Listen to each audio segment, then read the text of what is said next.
Hey guys, what's going on? FI Pawn here, and welcome back to Pathfinder Kingmaker. Since we last left off, if I do recall correctly, we did manage to complete Amiri's questline, I believe it was, or at least nearly. We had to do with her quest and get that done. But before we can finish it off, we had to go and deal with a situation with Tristan. Which is figuring out that he had betrayed the party, obviously, but he told us basically everything that he'd done, and tried to look to us to see sympathy, if possible.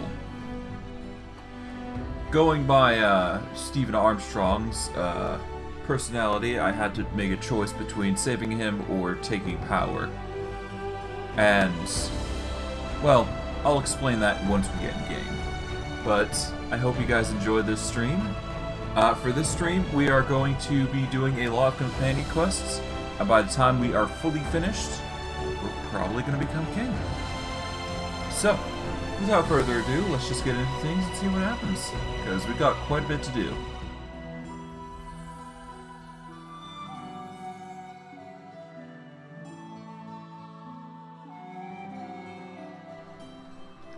So, to explain what I've done last stream, originally there was a few deaths and issues that we had to go through. I've dealt with that. As for what I ended up choosing between getting the Oculus and going with the companion, I decided that saving Tristan would be the better option and would fit more in line with Senator Armstrong's, personality. So, to give you a rough idea, the reason why I chose saving Tristan over the Oculus is because, while the Oculus is a decent item, I should say, it's not that great, in all honesty. Like, True Seeing, I mean, it's a good spell, but it's not something I'd use every day. Plus, with the chance of going insane via the Insanity spell, that's not fun. That's just a cursed item. While it could be useful, I'd be using scrolls every single time I had to, I'd be using scrolls every single time I had to use that thing. If I failed a save, that is. So that's not fun.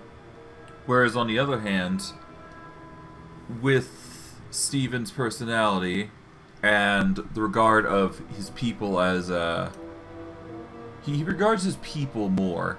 And it's not the first time he's actually recruited somebody who has tried to fight against him. So, it's not unheard of for him to recruit either somebody who's betrayed him or somebody who is trying to fight him for the sake of justice. Because at the very least, I can promise you this, Samuel had a very similar treatment, if I'm not mistaken. Personally, I don't know the entire lore of the whole Metal Gear Rising Revengeance sort of stuff. I don't know the whole story of that.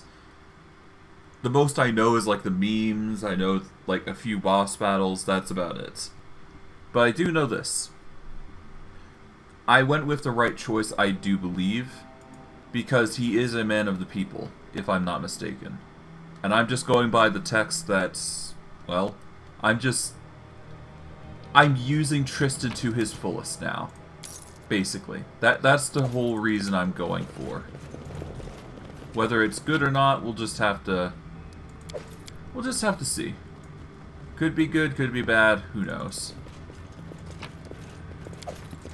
Alright, we got Gloves of Elven Kind. +5. +5 to Knowledge Arcana and Concentration. Given that Compson is literally the only person who can use it, probably for the best. Let's see.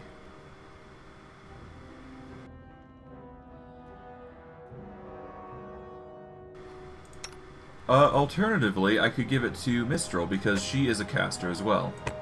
And having concentration in this situation is actually pretty good. So I'll give it to her, and we can keep moving on.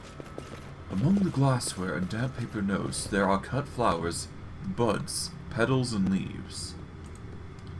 Vials and flasks are lined up neatly on the shelves. The fluids inside them have darkened and turned to sludge. Okay. But otherwise the room is rather empty. Aside from the iron golem, that is. An iron golem darkened by time.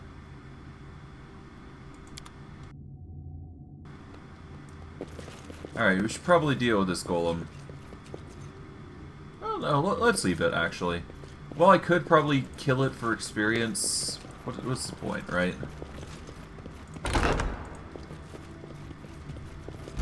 Besides, if we're lucky, we might be able to take advantage of it. So, all the more reason to do it.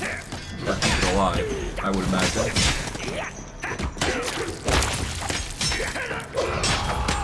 Aha! A lot of damage. Nice. What else we got? We've got a chest here. I got some mundane items, crystal ball, handful of gems,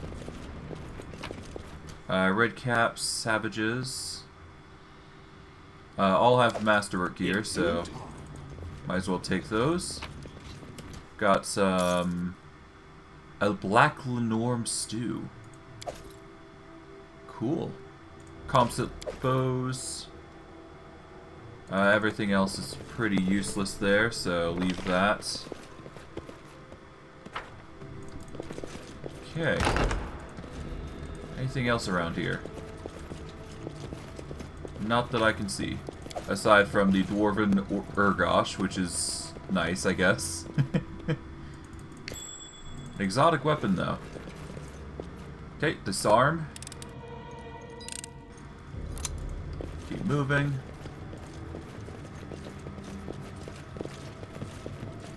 Slowly but surely. Then we got the door here. Well, it's done now. And we can keep moving.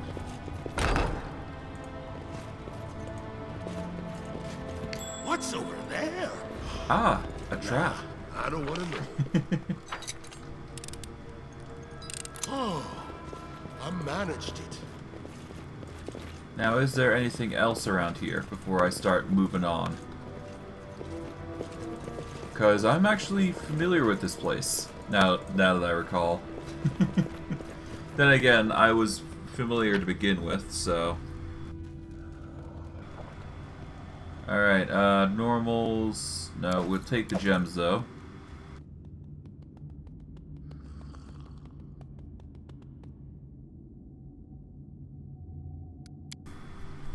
No, that's it. That's it.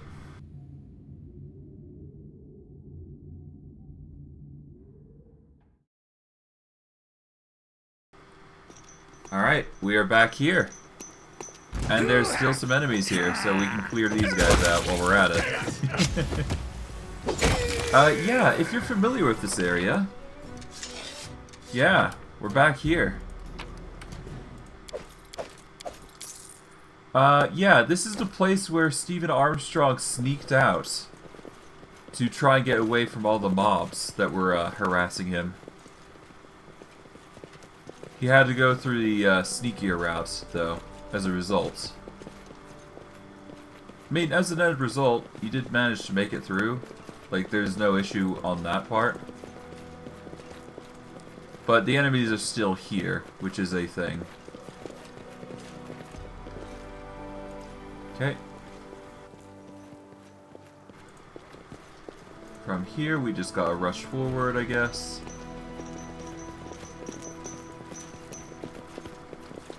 There we go. Oh.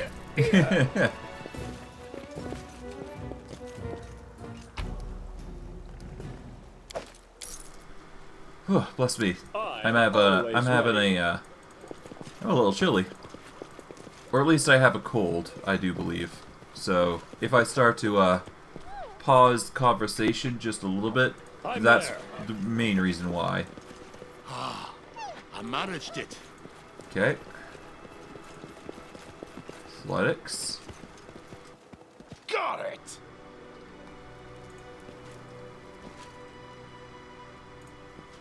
Alright. Now for that, we go for the Hydra now.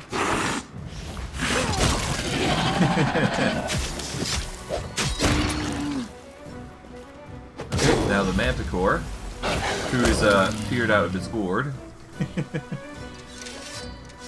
What else we got? We've got the Hydra, got the Manticore. What else we got?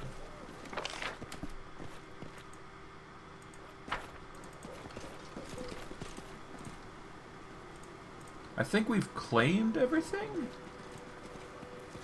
The only thing we haven't done is just kill the enemies, which we can do now, so... Sooner better than later, I'd say. Why not? Failed to kill me anyway, so... might as well just take advantage of them. And of course they're EXP, but that's par for the course. Okay. From here we have the mobility check, which we can take. Like so. Which leads us over to here, which we can jump back. And we've got all the experience we need. So, yep, let's dip. There isn't really anything else here, so might as well get out of here while we have the chance.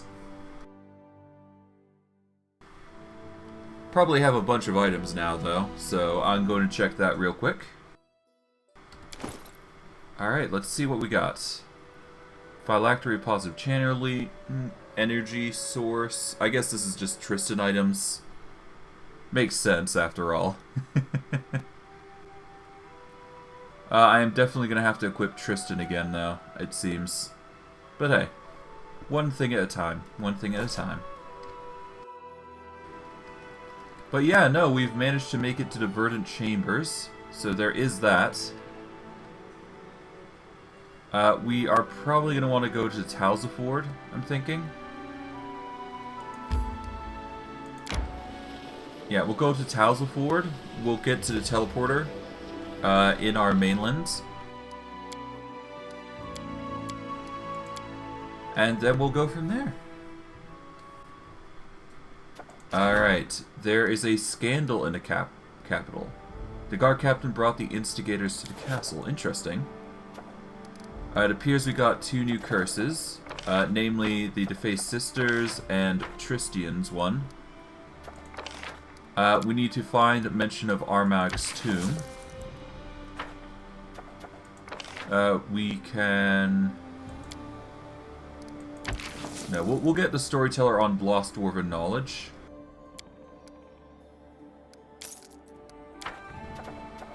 So we'll get him on this. For this, which is going to take 30 days.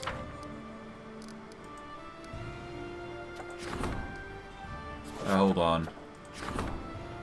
Grey Rebellion, River Tricksters, Fire, Mineral Spring.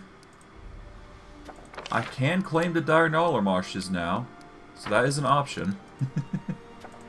But no, I need to find mention of Armag's tomb. So I'm going to need to put Octavia up to the goal. It'll take 30 days, but that is just how it's going to be.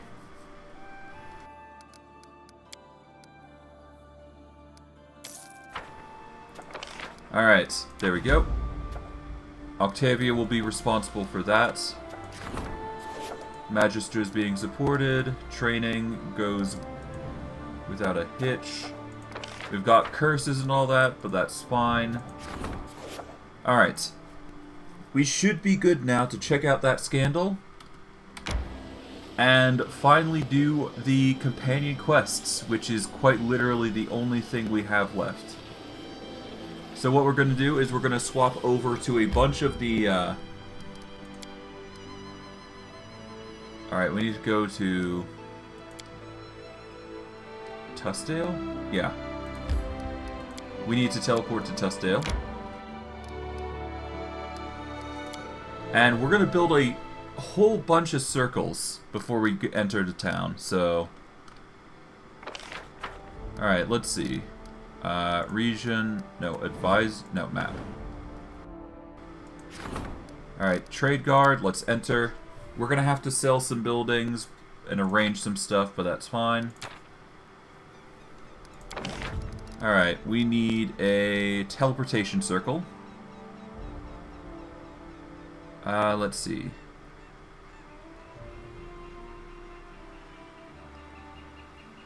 Alright, smithy's fine. We got the bulletin board, we got the stocks.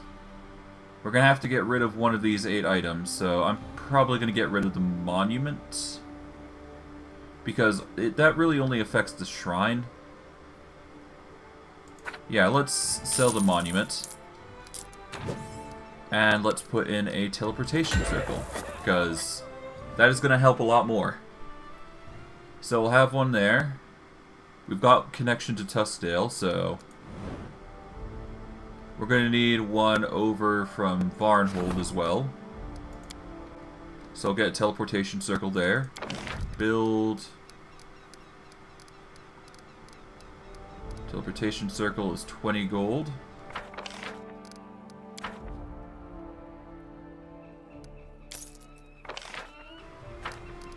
Okay. Alright, let's build. Let's see. We're going to want the... Alright, teleportation circle should probably be built between the town hall.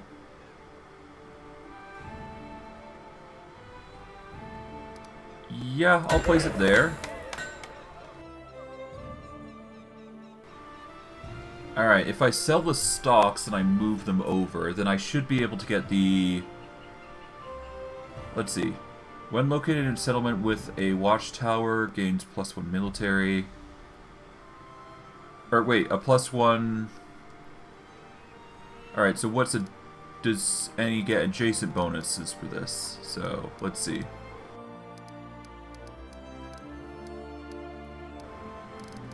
Alright,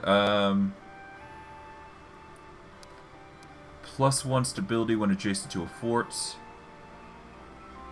Or no, +1 stability when adjacent to a barracks, and +1 stability when adjacent to a fort. Okay. What of this barracks? +1 stability when adjacent to a longhouse. Okay, so I'll place the barracks there, and I will place a jail here. There we go. And that should do it. There we go. That is Varnhold sorted, but I'm going to need teleportation everywhere else. So we're going to need one over at Gnarl Keep, I think. Okay, what do we got? We got brewery, bulletin board, windmill. We still need a stocks, it seems, so let's see. Alright, if we sell the shop here. No, when adjacent to a tavern it gives benefits, so I'm gonna have to sell the tavern and... Yeah, so if I sell the shop, then I should be able to get the circle.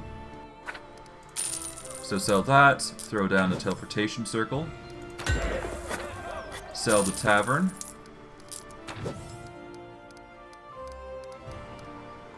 And I can put in a...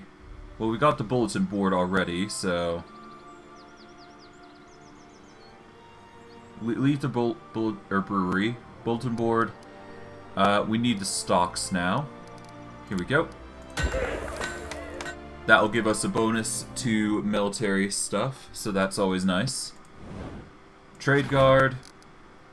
I think I've already got the... teleportation circle in 5 days. Shambling Steps is really the only other place that we want to address, because it does not have a circle as well. But what does it have currently? It's got a bulletin board, it's got 2 bulletin boards, actually. We want to sell this bulletin board, because that's a bit too much. we're going to want to sell the... Should I sell the school? Yeah, let's sell the school, because military is not that important. We're going to want the teleportation circle, definitely. Okay, +1 to military when in with the barracks, which we do have. We got Nazriel's. We need Varask. Alright, we got Varask weapon shop. That's fine. Okay. What else we got? We got the monument. I think it might be for the best if we just go with the tannery? Yeah, the tannery would increase value, so we'll lose community and loyalty, but for 1 BP a week, that's not bad. Okay. But yeah, the more BP we gain, the better, so that's ultimately just going to be fine. The town is currently worried, so I'm going to have to get our marshal on that, so that is going to be a thing we are going to address at some point, but it's not a worry for right now. But I digress. To the throne room we go. We've got bigger fish to fry. And much more companion quests to do, so. Huzzah to that. Oh. The captain's unusually untroubled face is dark with rage. Your Grace. Please forgive me for distracting you from important matters, but you're the only one who can talk some sense into these hotheads. They had an argument in the middle of the street, yelled so much at your subjects and called the gods. But what can they do against Lady Valerie? Plus, Aveld hasn't done anything illegal. It's not like I can put them in jail.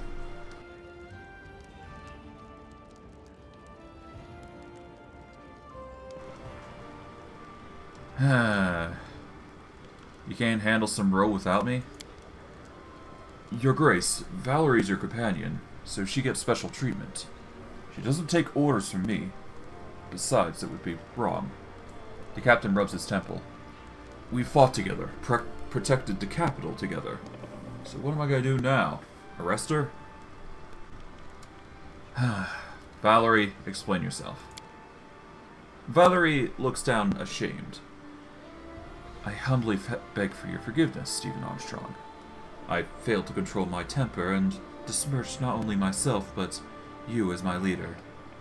The girl casts a burning glance to the man in sophisticated attire standing beside her. Unfortunately, I was provoked. The man catches Valerie's glance and gasps with indignation. Oh, is that so? So it's... forgive my manners, Your Grace. Allow me to introduce myself. Elvid the Silver-Tongued, from Bavoy. It's a pity we meet under such circumstances, but... This, so to speak, sweet lady insulted me, if you please, in front of my audience. Halted my performance and embarrassed me in front of the entire tavern. Would you please be so kind as to rein this lady in? Valerie is apparently trying to control herself, but telltale red spots flare on her face. I noticed that someone pinned a disgusting pasquinade next to the tavern entrance. Something about a bright bird who lost its feathers. That's abominable insolence. Yes, I won't deny that I'm guilty. I lost my temper. But who wouldn't have? Aveld gasps with indignation once again. Is that so? When I smothered this lady with exquisite compliments, I received only insults and jokes in return. When I came to her with gifts, begging her to become a muse for my greatest work, I was ridiculed and sent away like a snotty boy. And now the moment I start to pursue my art away from this good lady, She seeks me out and says I'm guilty of spiteful slander. Oh, what shall I do? I'm but a slave to my inspiration, which is sent to me from above. Aveld smooths down his hair and adds, and while we're on the subject of my poetry, it's really not that bad.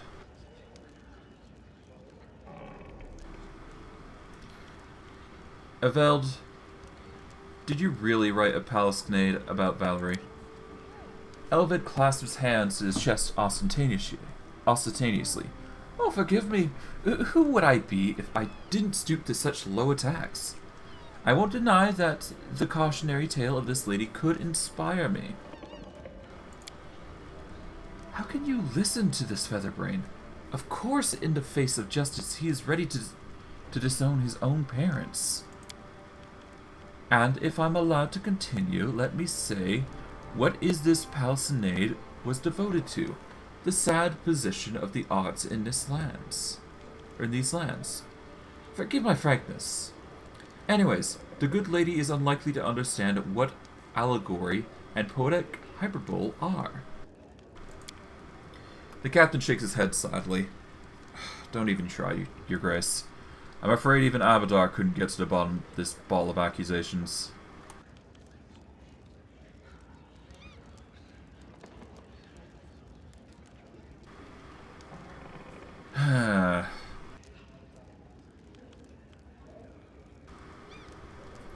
Listen, I don't care who said what to whom. You're gonna make peace now, right here in front of me. Valerie almost screams. I'm not going to make peace with this worthless paper stainer. Let him spend his useless time insulting other bootlickers. Your tongue befits your beauties, my sweet. Truly, what a beautiful flower's bud worth if it's worm-eaten and empty on the inside. Enough, both of you. First you scared everybody at the tavern, and now you're embarrassing yourselves in front of the Baron. Apologize at once. If not to each other, then at least to his grace. I don't know what got into me, Your Grace. Forgive me this scene. Please forgive me, Stephen Armstrong. Perhaps I should leave, to calm down and come to my senses. That's nice. You let some steam off and work things out. At least now I can let you go, hoping you won't scare our good people anymore. Your Grace, I'll go too, but please keep an eye on Valerie. I don't know what demon has got into her, but she's not herself lately. At first she'd just snap. Then she started getting into fights with everyone around stupid things. And now she's dragged this bard out of the tavern by his collar. I'm afraid it might come to a real violence. What do you mean, hasn't been herself? She got defensive. Can't say a word around her. We've been careful around her since she... The captain runs a finger across his face meaningfully.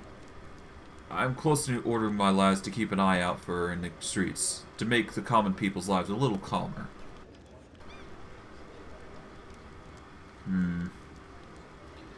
You think Valerie could hurt someone? Well, I wouldn't say that. The Valerie I used to know would never harm anyone without good reason. But the old Valerie seems to be gone, so I don't know what to expect from her. I'll go talk with Valerie when I get the chance. If I were you, I would talk to the storyteller. One of my lads saw Valerie arguing with him. I have no idea how anyone can have a fight with such a harmless elf. But she did. The captain bows, finishing the conversation.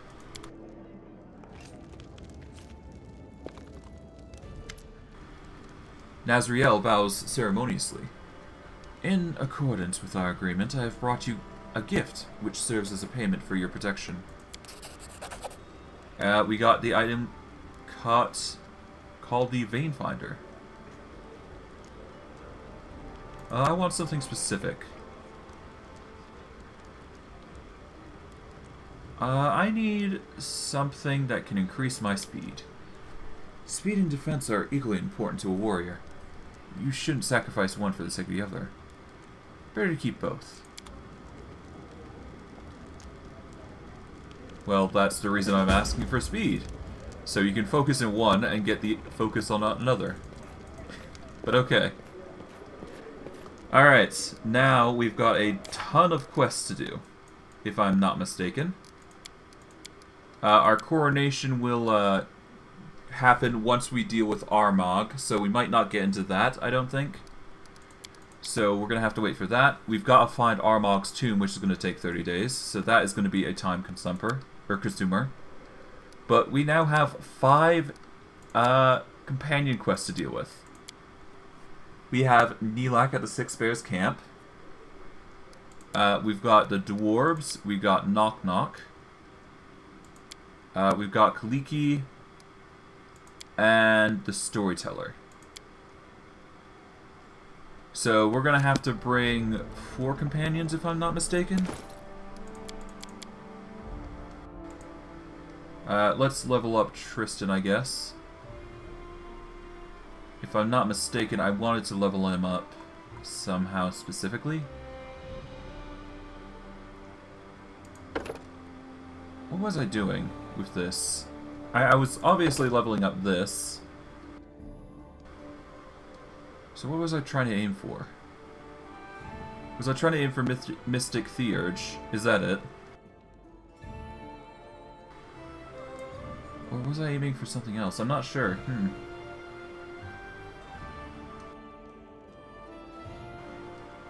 I guess I was aiming for like the druid part of Face Speaker. But then I just abandoned it. I'm not sure. The build's wonky as heck. Let's just level up while we can.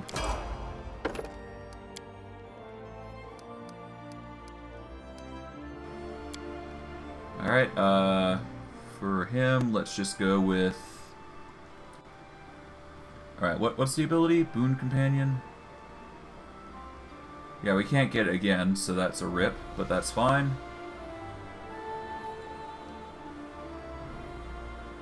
Let's grab out... Oh, well, flank is for melee, I think. Whenever you and ally who also have the speed are flanking the same creature, flanking bonus on attack rolls is +4. Yeah, I might as well grab it. Even if it doesn't work, I'll still grab it. Alright, Cleric, bring it up to 20. There we go.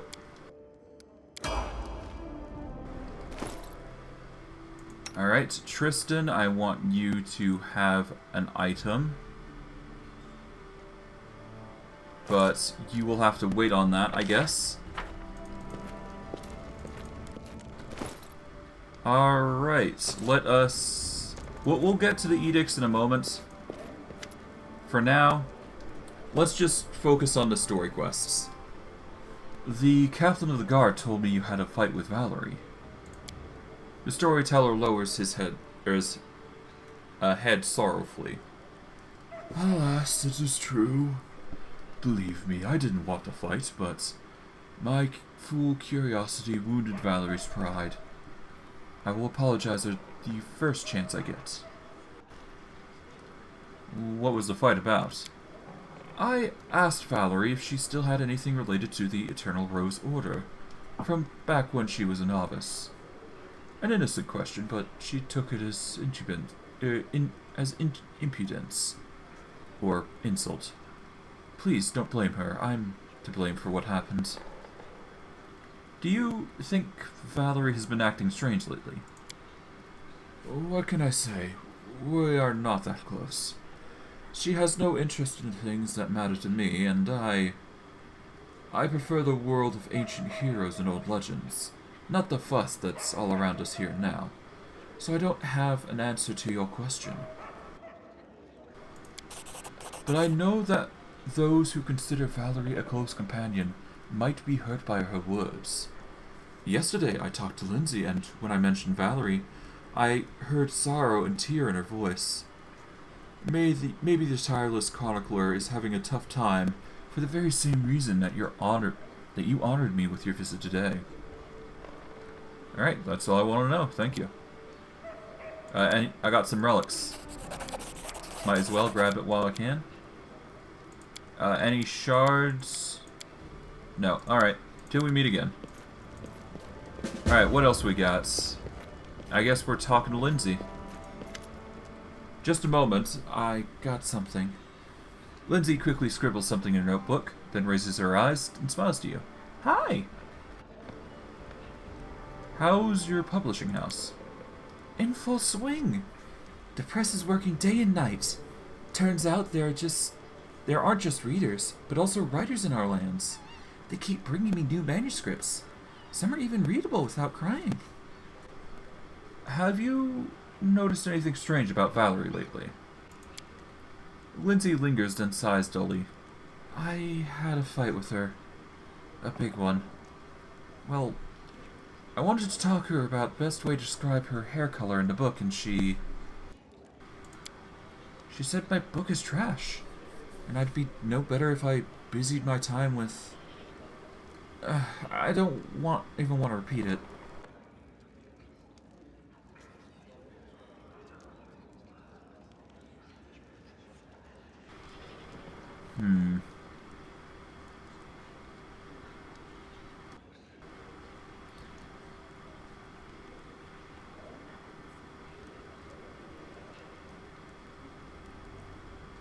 She shouldn't have said that, but perhaps you shouldn't have picked on her. Lindsay lowers her head sorrowfully.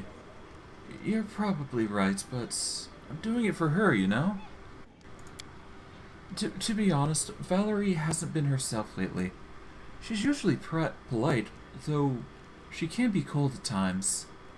But now it's like she changed, and it's all after, you know, after she got that scar. I talked to her before, and she wasn't very nice that time either.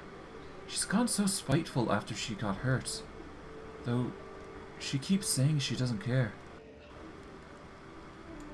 Alright. Good to note. I think it's time we talk with Valerie about this. Because we can't have her harassing the civilians. That's just not okay. That is bad for kingdomship rule. Plus, it could look bad in the eyes of the man who's soon to be king. So yeah.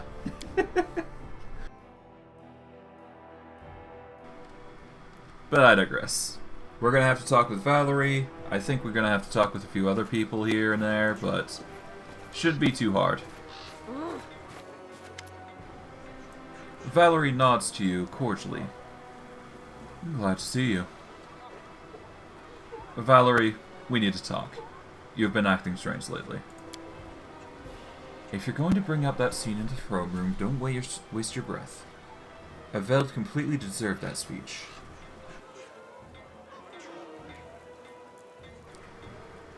The captain of the guard said you were taking out on random people. Valerie narrows her eyes. So the captain of the guard thinks I'm incapable of carrying out my duties to you and your subjects. Perhaps he should change his armor for a judge's mantle, if he's so ready to declare such verdicts. I know you had a fight with the storyteller, and you yelled at Lindsay. The storyteller...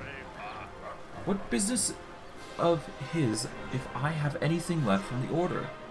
Does he imagine I'm still carrying around Shaylin's radiant face as a souvenir? And as for Lindsay, she knows full well how her constant babbling about her book irritates me. Why did you think that the palisade next to the tavern entrance was about you? What else could it have been about? That scribbler used to never leave me alone. Docked my heels, asking questions whenever I appeared on the street, and now...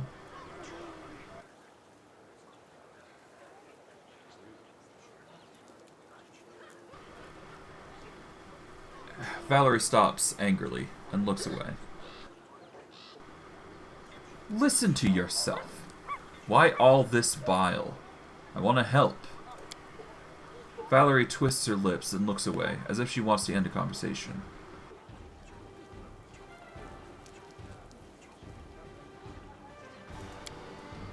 When the girl starts talking again, her voice sounds soft. Please forgive me, Stephen Armstrong. I understand your worries. My behavior over the last few weeks have indeed left much to be desired. I don't know why I'm doing these things.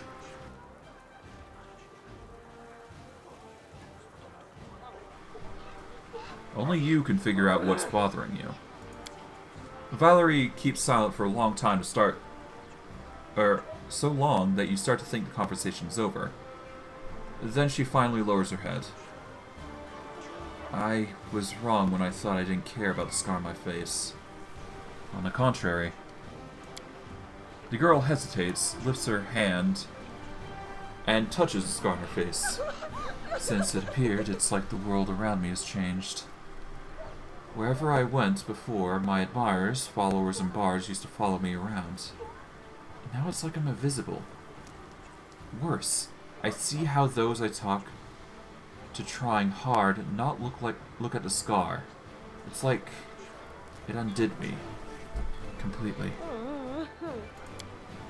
Valerie stops again, absently running the tips of her fingers over the ugly scar on her face. She finally pulls her hand from her face and looks to you. I've never seriously imagined what would happen if I lost my beauty. I thought my actions would speak much louder than my appearance, but now I'm having doubts. In this and everything else I keep telling myself.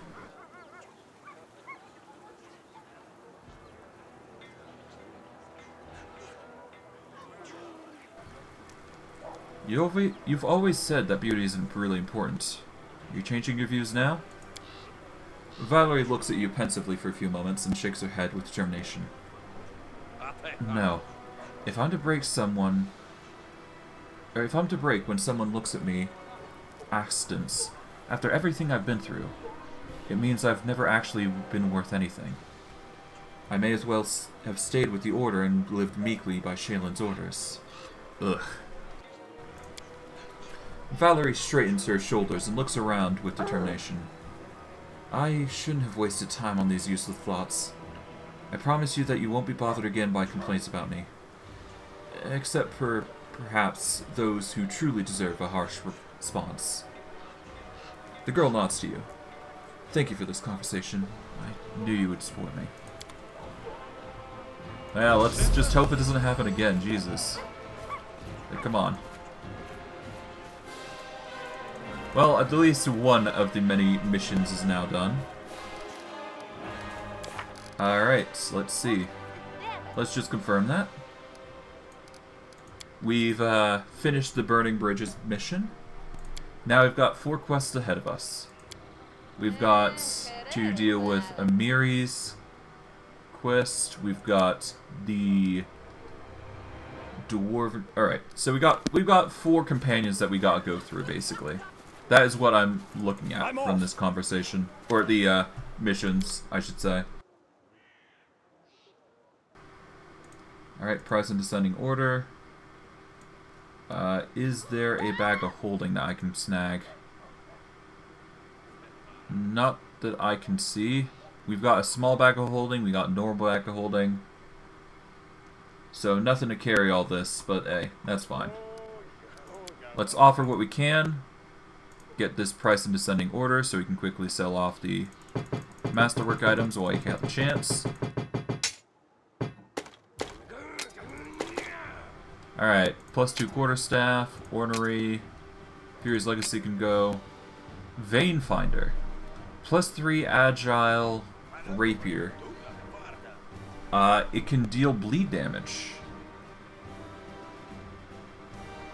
Okay, so if I literally apply this, then... Ooh.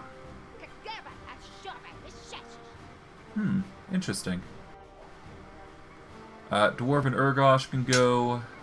Fall Shard, I'll keep, potentially. Shock Javelin will sell. The Ardent. That is a sell, I think. As much as Steven can use it, probably not for the best. Atrocities is a exotic weapon, so sell that. Edicts. -3 to will score. But it is a +4 mithril dagger, though. Mithril speed dagger, I should say. Harbinger can go, though. Let's sell all the mundane armor while we're at it. +2 full plates, robe of airs. Alright, we'll keep those. We don't need the shield. Reaper's vest. +3 studded armor grants +3 dodge bonus to AC against shaken opponents. Not that amazing. Defender's bulwark. Tower shield. No, we don't need that. Robe of the True Master. 5 deflection bonus to AC, spell resistance 18, 4 to all saving throws, and +2 spell pen.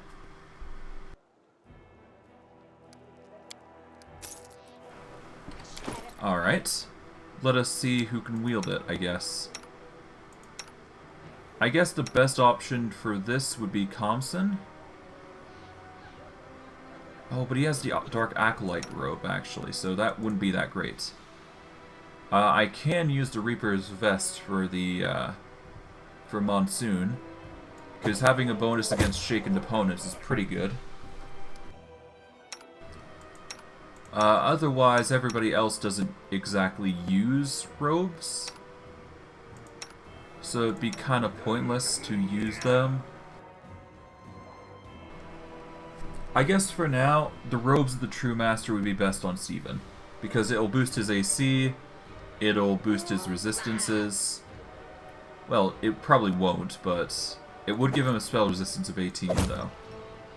So that'll give me a reason to take off the Cloak of Resistance if I want to, which I'm probably not, because I have a better plan for him when it comes to items. There's a very specific item that I can get that's going to help me, more than anything else here. But I digress.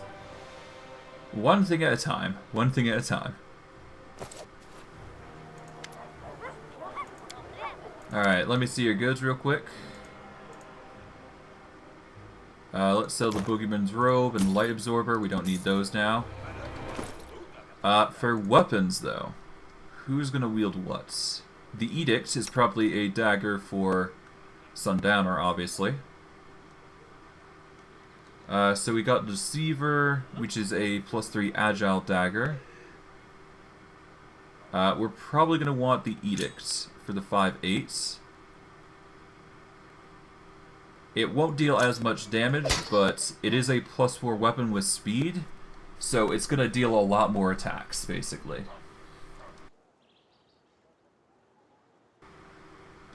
Hold on.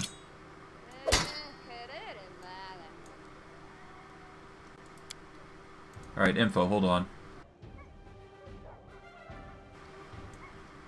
Alright, enchantment. Alright, so it's a +3 Agile dagger. So... okay, so it's not actually a, it's not actually a speed weapon. So it's really a choice between the Deceiver, which gives a bonus to stealth and displacement, versus the +2 with Keen and Frost. I think the Deceiver is a little better in this case. Strictly because it's giving a bonus to stealth, which is actually really good for Sundowner. And having multiple of those is actually more important, I think. For ranged, the Foul Shard is exotic, so we can't wield that. Which is unfortunate, but that's fine. I'll sell the Vein Finder, the Mother's Care, and the Foul Shard. Alright, price in descending order. I will need a reach weapon, though. Which we don't have, so I'm just going to have to make do with what I got. Alright, price in descending order. Right, right. We're actually going to need some specific gear, so one sec. I have to go see Tristan real quick. Or at the very least, I have to go into the into the keep real quick to get my other ring, which I had planned on grabbing. And we'll get that. We'll get the headband, I believe it is, or something akin to that. Yeah, we have to go in here. We have to get our ring of reckless courage, I believe. Alright. We're currently a 2 flexion bonus, okay. If we get the ring of reckless courage, we can put that on. We'll suffer a negative to wisdom, but that's fine. We'll take off the headband of mental perfection. So we will suffer from that. But we'll get the Paragon of Defenders, which will increase our AC by an additional 2 as an innate bonus. So we now have a 36 AC, which is absolutely fantastic. So we got a +2 bonus. We've got 6 and 2 from Charisma itself. We've got the Robe of True Masters as a 5. We got Dex 4. Braces of Armor 6, dodge bonus of 1. Is there any others I can add? I don't think there is. Not that I'm aware of, but just with this alone, that is without bark skin and all that, so I'm assuming it's better, I think? Alrighty then. And with this, I guess I can now give the headband to Tristan, who will eventually take his place, as he rightfully should. I'll probably replace some things here and there, but that's just par for the course.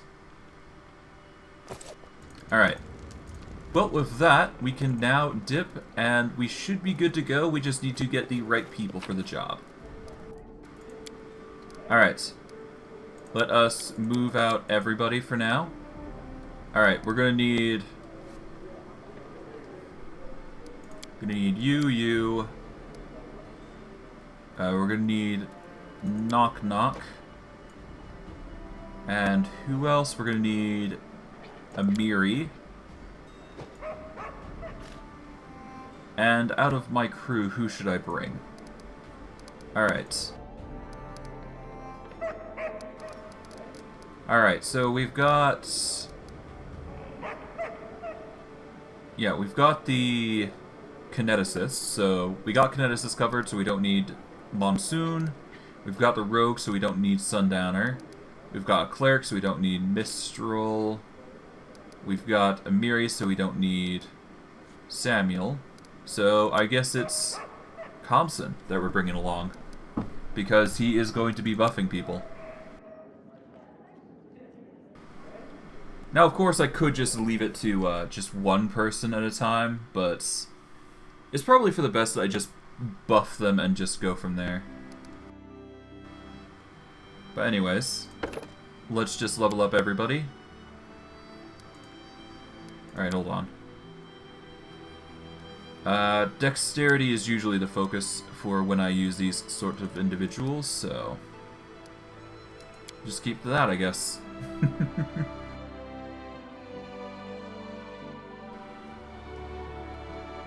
Alright, I don't usually get burn, so that's fine. Let's see. Let's get a hair familiar. More initiative never hurt anybody. Perception is always nice. Alright, we've got feats now. Let's see. Kinetic Blast is obviously the focus here.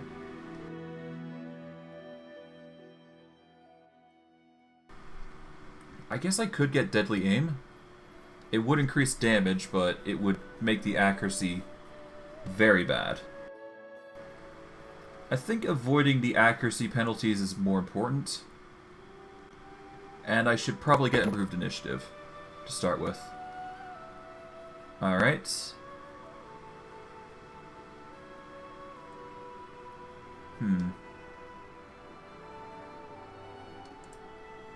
Flame explodes outward from your body, dealing your Blast damage to all creatures within a 20-foot radius.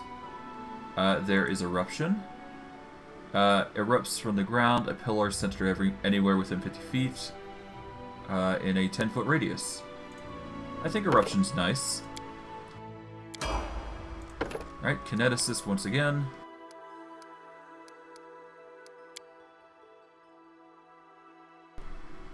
Alright, kinetic bonus feat, fire. Could get Flame Shield.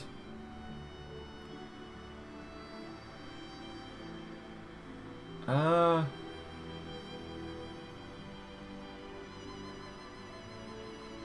might as well get Dazzling Display. Why not?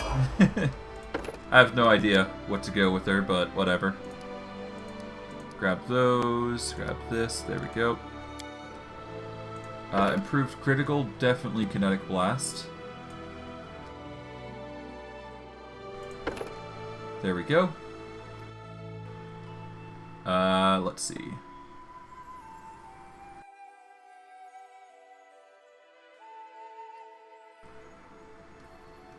We can get a wall spell.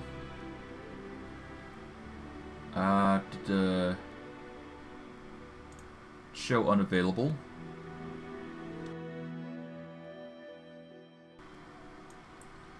Pure Flame Infusion. Interesting. Okay. Fragmentation. That's level 14 one. We can't get that. Let's see. Substance, form. We've already got the Substance Infusion, which is a 1. We've also got another form. Do we have any other substances we can take advantage of, aside from the Burning Infusion? Because while I do appreciate the Substance Infusion, we could probably do with something better. Unraveling Infusion is basically a dispel magic, so that's pretty good. This is good if we have... yeah.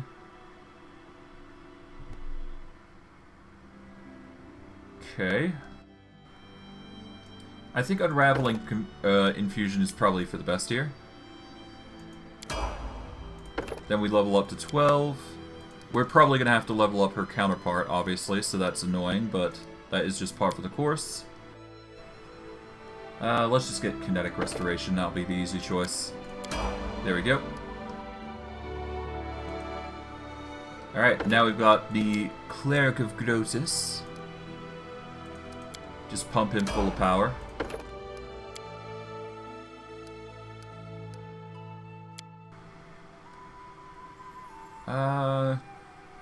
Let's see.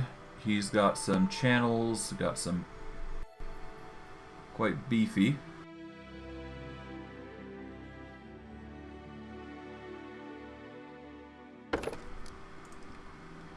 Get him improved initiative, just to make it easy.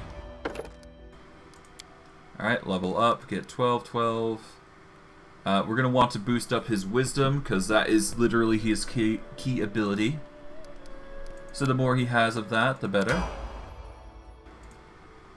Alright, Nok Nok is another force entirely. Let's boost up his dex, because that is his key attribute.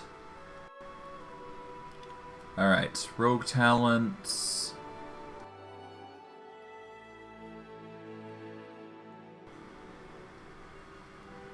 He won't get his special abilities until he is mastered, or at least level 10, so we're going to have to see what we can find. I think improved 2 weapon fighting is his go-to. Alright. From here, just boost up everything. Here we go.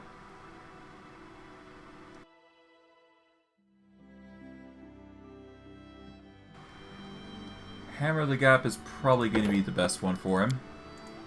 Because the more attacks he does, the more damage he'll deal, so that's always a nice addition.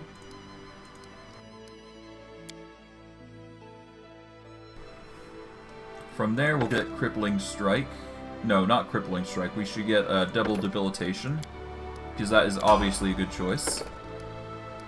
From here, we'll get a level up to 11. From here, we get Improved Critical with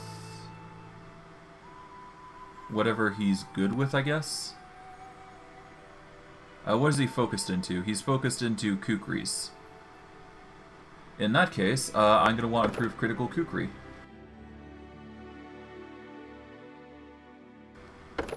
There we go.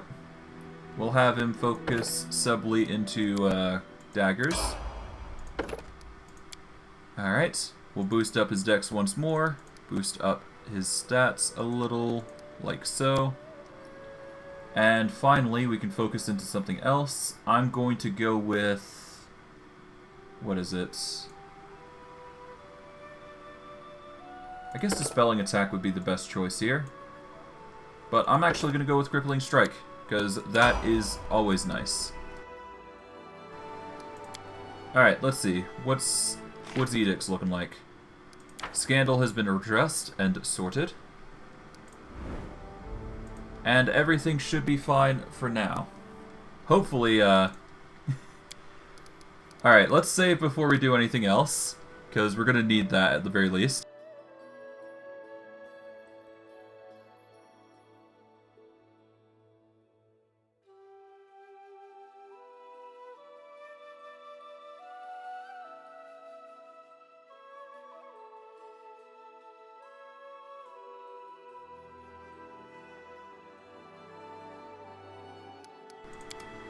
There we go. Now, because we do have the option of teleportation, what we're going to do is we're going to teleport to Talzaford as our first task.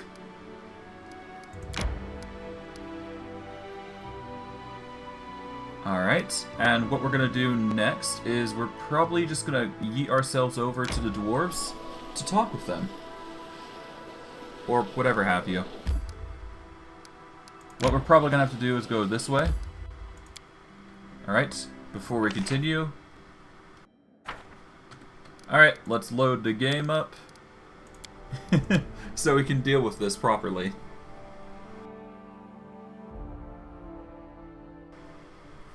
Okay. Teleport once again to Talzaford. We'll travel over here. Alright, now we do a save, because that is when one of the quests go into play. Okay. Game has been saved, and finally, let's see. Alright, that's fail. Gonna have to load again. And just so people are aware, this is mainly for those who are new watching the stream, save scumming. I only do it when it comes to Kingdom Edicts. Or at least I do it for the most part. I'm never going to use the edicts against us, put simply. Alright, while receiving a delegation from Brevoy, the Grand Diplomat mentioned the problem with the River Fey. A representative of House Lodovoka gladly offered to help for a small fee. We lost some economy, but we got some relations and 3 BP. So hey, not bad. I got some money in our coffers because of it. And I cannot complain. Alright. Alright, time to help the dwarves, but before that, let us get some rest in. Let us manage who's where. Okay.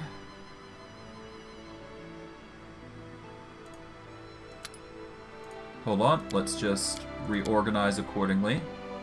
It seems that Steven's actually pretty good with cooking. Harrim's best at watching. We'll have Nok Nok there. Amiri is going to have 5 regardless. We're going to have her on hunting. We'll have Amiri on cooking. Despite it being not the best choice, but hey, that's literally all we got to go with, so... yeah.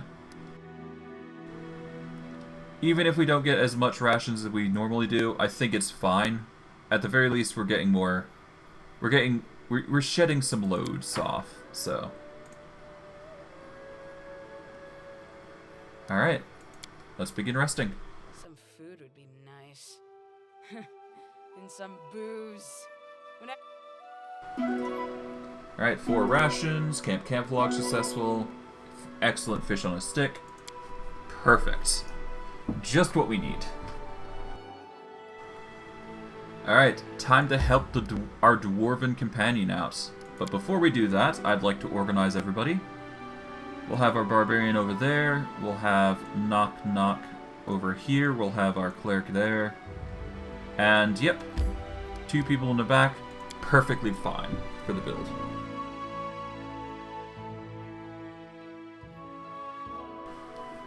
We're gonna have to pre-buff, obviously.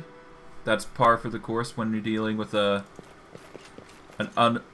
unexpected enemy. And we do not have a very fantastic carry weight. Oh dear. Okay, somebody's gonna have to wield a belt of giant strength, if only to increase our carry load some. Good gravy. Alright,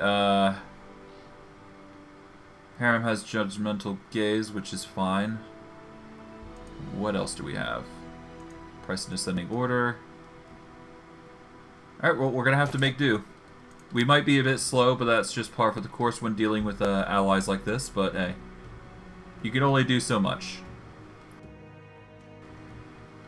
It seems Steven is going to be the sole individual to protect this party, so we gotta keep that in mind. Oh, that was odd. Screen was flashing for a bit there. Apologies. If you guys saw that. If it was just me, then it's fine, but whatever. Apparently something weird happened. Okay, mage armor. We put on bark skin on somebody. We don't need on Steven because he activates it himself.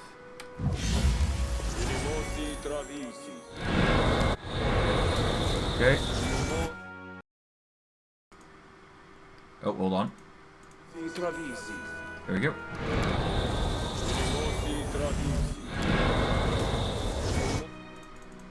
What the heck's going on? It's being really weird. Alright. Kanara gets that. Protection from arrows communal. Okay, something really buggy is going on with this game, and I'm not sure what. But it's something.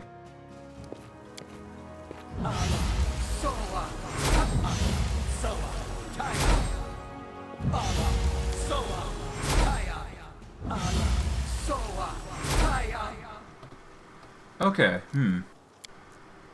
yeah, it keeps flashing for some reason, I'm not sure why. I hope it's just this area thing. And it's not my setup being a bit wonky. In which case I'm going to be concerned if it is my setup, because, oh dear. That's not good. I'll make my own legend. Alright, I guess the only thing now is blur, shield, and all that jazz.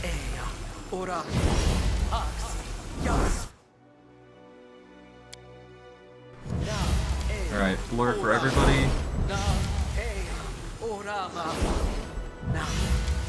Alright, one for Thompson. Shield. Enlarge.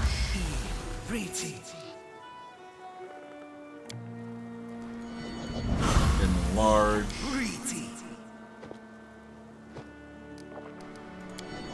Reduce. And finally, reduce. Okay, that should literally be everybody, I think, for buff-wise. It's not like Amiri can cast any buffers, so there is that. Steven shall activate the Dexterity Tincture. Do a quick save. Goodness knows we're gonna need it for this fight, that's for sure. We are dealing with the golem after all. Let's activate the shield. And let's go. We might be slow, but we'll be as fast as we possibly can here. Ah! Good day to you, Golem. And there's the dwarves. Look, look! Help has arrived! Praise Torag! And here comes the adamantine golem, in its full glory. Ah! Apparently, he's hitting. It's not good. Wait, hold on.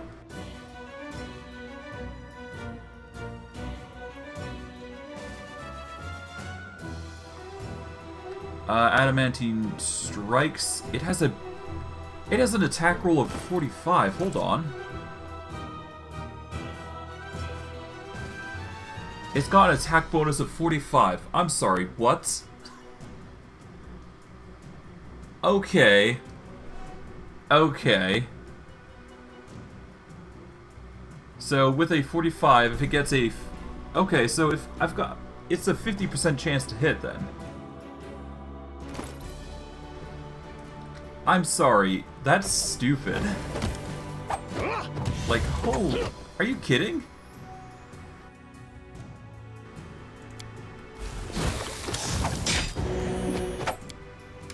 Alright. I still got it.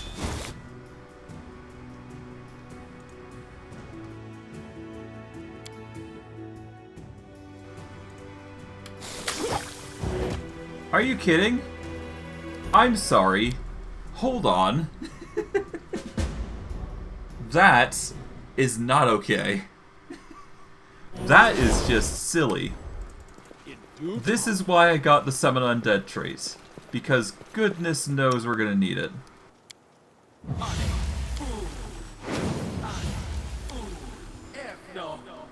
You know what? Let's just use all our undead here. Why not?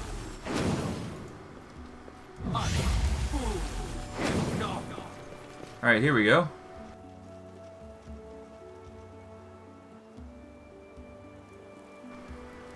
Yeah, no, that's... That 40... That's a 45, Jesus. But you can see why I have to min-max to so much degree. Like... If I didn't, then Stephen Armstrong would be constantly dead over and over again. Okay. There we go.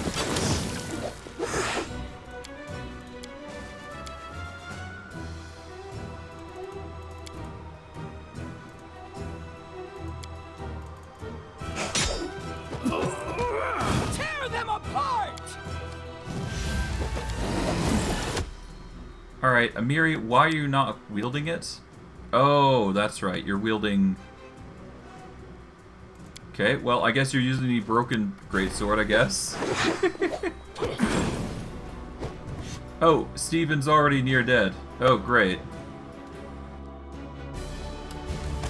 Well, rip. Rip, yep.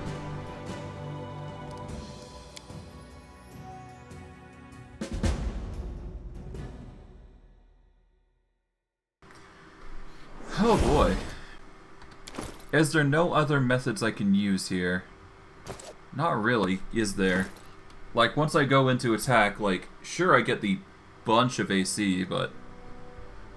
It's certainly not enough to deal with that golem, that's for sure. Never wrong. Alright, hold on. Let's go in for a moment, so we can set up. Okay. Comson. I'll make my own legend. Your duty is to summon a lot. Okay, that's 3. Here comes another. Alright, here's 4. Plus... Everybody gets the bless buff. Alright, I'm gonna activate Aspect of the Falcon for this purpose. And while he's activating that, we activate Shield. And off we go, to the races. Let's hope this is enough. Probably isn't, but hey, that's all we're gonna have to hope for at this point. The only thing we have left, hope. This will hurt. Alright.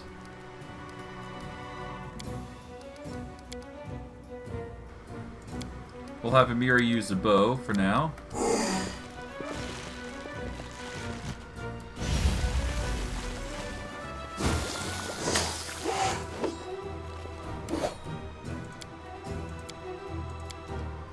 Alright, who's he targeting? Steven's currently in the throes there.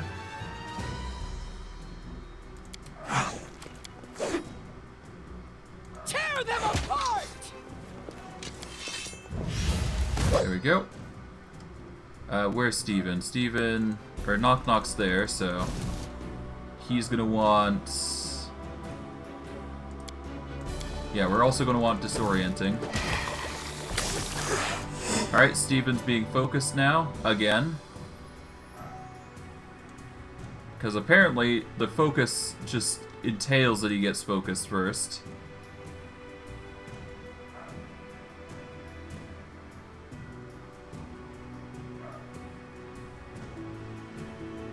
Alright.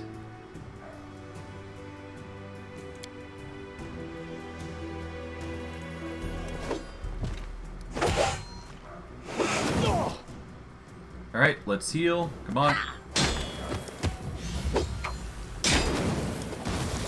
Come on, don't die.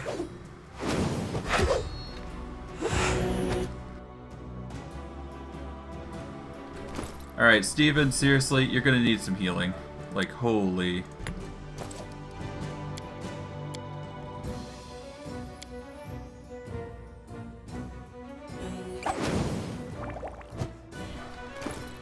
Alright, equip another potion.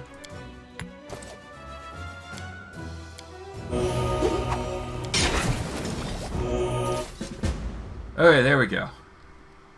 Golem's been defeated. Alright. It is now stunned. The golem freezes. Inside it, something vibrates in harmony, and the dents left by your weapons quickly repair. Harrim approaches the metal monster and examines it from head to toe. Oh, an invincible idol made of an indestructible metal. Another proof of our empty pride.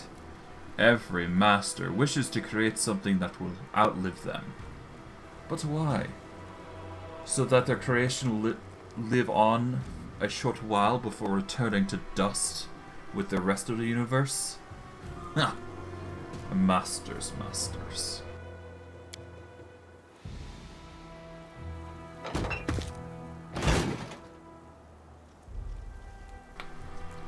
Harrim pulls the key. To his surprise, a whole lock comes out of the golem's body, along with the key.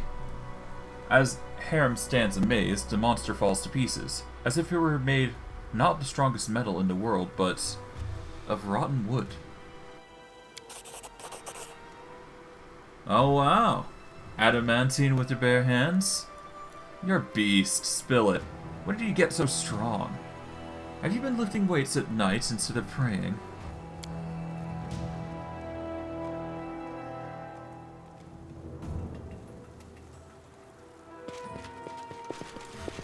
And the dwarves hail us for our efforts against this crazy golem. One of the dwarves, clearly their leader, a gray-haired man with a massive symbol of Torag around his neck, jumps down from the hillock, where the dwarves climb to escape the golem. He looks to Harrim and what he's done, astounded. How? How did you do it? That's impossible. Impossible! I don't know. I don't. Who are you? The dwarf turns to you and bows ceremoniously. Forgive me, your grace. The surprise made me lose all my manners. My name is Jarmold Skidgy, a paladin of Torag and the leader of this group. On behalf of our whole clan, I thank you for your help. And you must be Harrim, the priest of Grotus? I've heard a lot about you, and the unusual path you've taken. I would certainly like to speak with you. You would like to... Well, I wouldn't like to even see you. We have nothing to discuss. This is just what I need, to listen to another sermon about Torags' greatness. The paladin replies to Harrim's indignation with a humble bow. I'm not so arrogant as to preach to a priest. Your faith is your choice. I am not one to question it. I only wanted to know more about your spiritual journey. In response, Harrim only sniffs with contempt. Harrim, you've broken metal with your hands before. What? When did that happen, Stephen Armstrong? Wait. Are you talking about the anvil? Yes, I did do that, but why? I asked Grotus what it meant, but received no answer. Harrim pensively wraps his beard around his finger. Anyways, are you safe now? Oh yes, your grace. May Torags bless the soil you walk upon. You saved us. The Skidgy clan is in your debt. Alas, we have no treasure to reward your kind act, but that is only a temporary. Believe me. When we find a way inside the fortress and recover the legacy of our ancestors, you'll see that no one can accuse the Skidgy clan of stinginess. Harrim sneers bitterly. Look at them, Stephen Armstrong. Here they are, true children of Torag. Greedy, conceited, unable to see beyond their own noses. They've barely escaped death, and they are diving into its maw again, blinded by the glitter of imaginary treasures. I contemplated making them leave, but let us allow them to stay and continue what they are doing. If they are in such a hurry to dig their own graves, let us not interfere. Thank you. I see no love for your people or our god. No, don't be so quick to frown. I've no wish to preach to you, but I believe you said you broke the unbreakable with your bare hands? Please, tell me about this. I think I have an idea what power lies within you. The searing palm. Harrim's voice sounds dull and lifeless. The magic anvil in the desolate bronze shield fortress, desecrated by trolls. It was destroyed by my fist, as if it were made of sand, or wood, that had rotted from within, and only waited to be touched to fall to dust.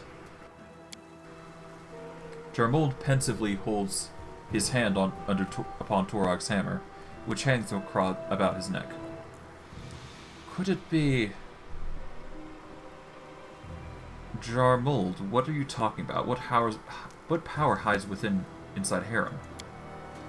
The touch of the Unmaker. This is a rare, very rare gift of the gods.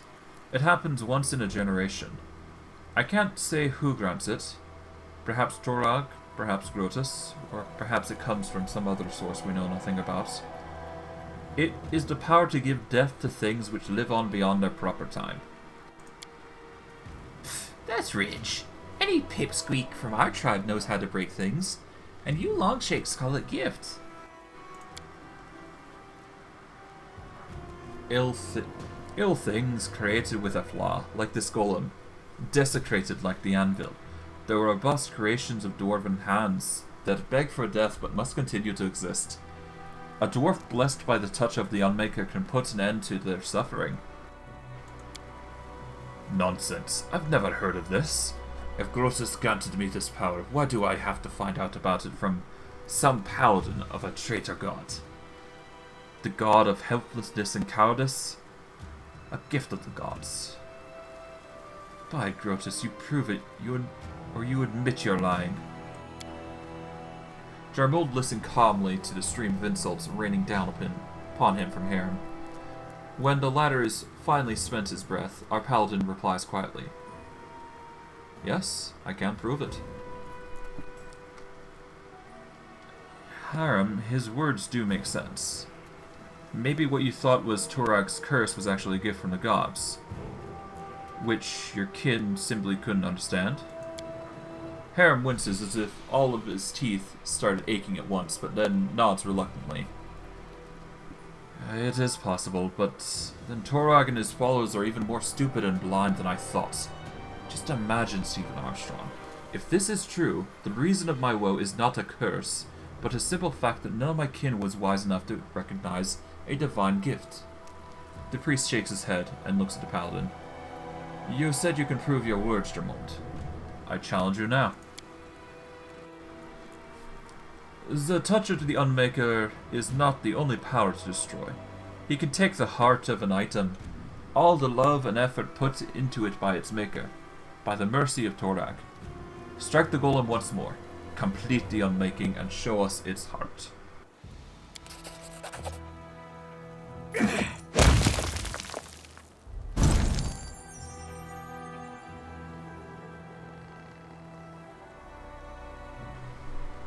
Harrim looks gloomily at the quiet golem, then shrugs and smashes it with his fist.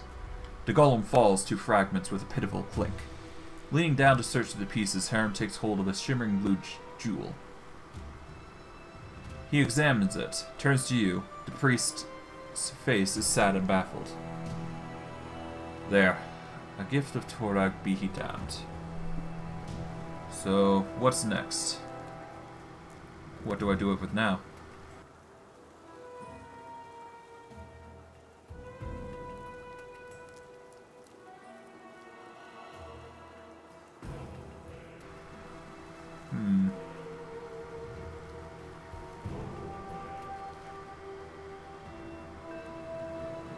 Okay.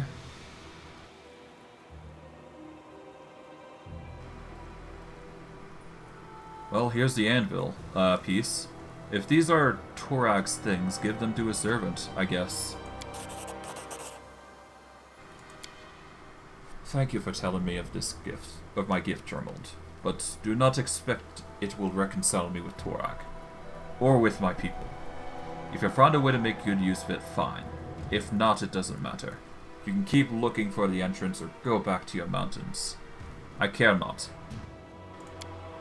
Jarmon lowers his head. Thank you, Harrim. I will make good use of this gift. I'm sorry that everything turned out the way it did, but I respect your decision and won't try to convince you. Farewell. Harrim turns to you. Gifts from the gods, curses from the gods. I'm starting to think if it's the same damn thing. But thank you for coming here with me.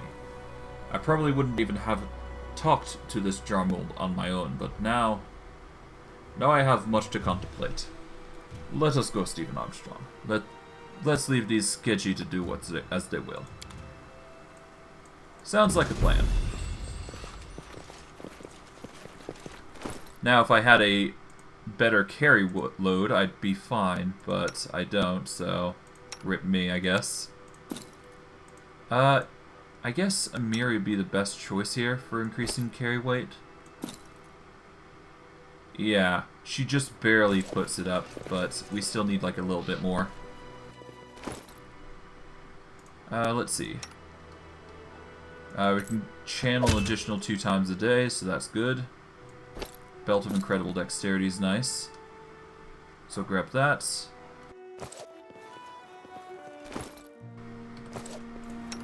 Alright, we could probably get away with Enlarge, but we don't have anything fitting for that, so we'll just grab what we can. I guess actually, hold on, if I can, then I might be able to get away with an Enlarge person. I do have potions after all. Price in descending order. Enlarge person. Okay, we're now at medium. So we're just barely at enough that we can handle it. Got a Cold Iron Dwarven War Axe, that's nice. Still at medium load, but hey, it's better than being at heavy. I'll say that much. But no, I'm definitely going to need to get my strength characters back, like holy. They're kind of required for the most part. Kalikkes, what are you doing? Yeesh. Wait. Climb the hill. What? Oh. Wait, can't we just go through, though? What? Yeah, we don't even need to do that. What? That's really weird. Okay.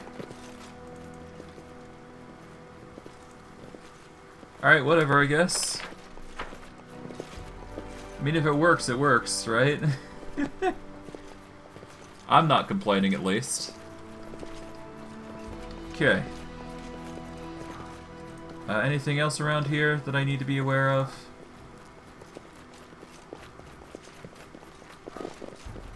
Probably not a lot. Well, whatever. It's not that huge a deal.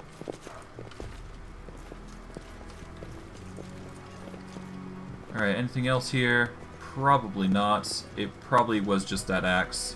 Which kind of sucks, but that's fine. I'm fine if it's just that for now.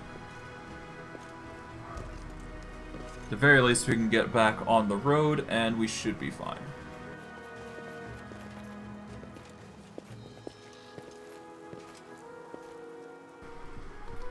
Okay, okay.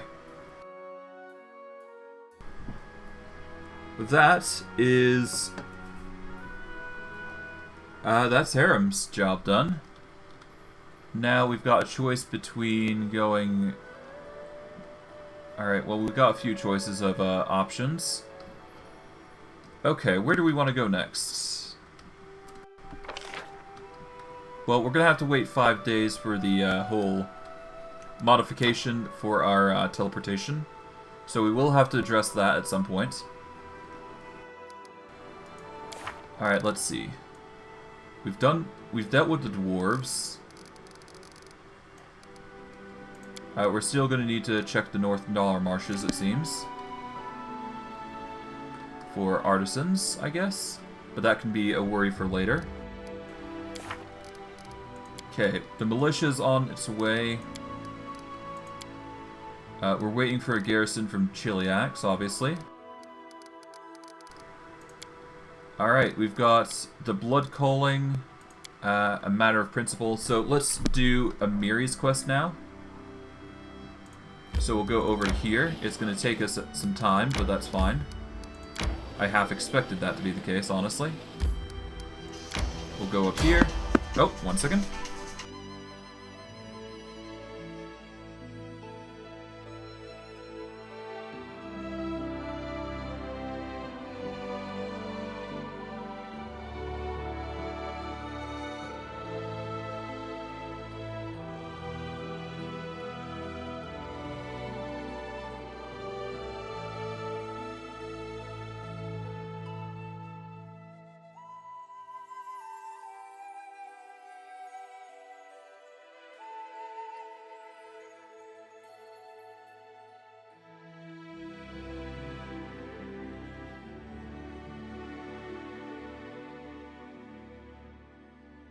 You know this. Alright, so unfortunately, I've got stuff to do. And great, I've failed to sneak past the enemies, which is not good. Okay, well, first let me deal with this. And then I got life. Well, no. Hold on. Alright, so I'm going to take a 5-minute break here. Unfortunately, life just got in the way, so I'll be as quick as I possibly can. But without further ado, just going to take a 5-minute break, and we will be back soon. Take care, everyone.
Okay, took me a little bit longer than expected, but that's fine.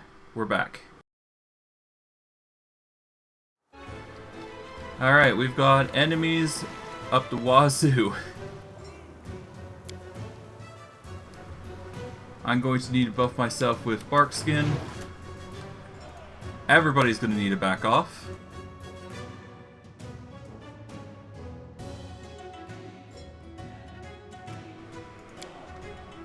Alright.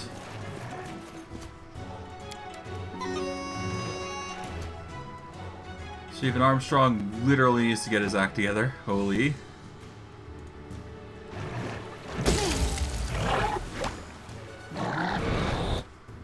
Alright. Or a shield, I guess.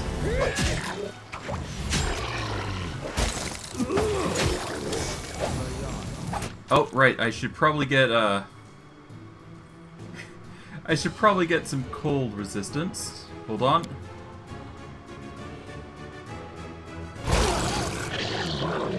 Cold resistance communal. Come on.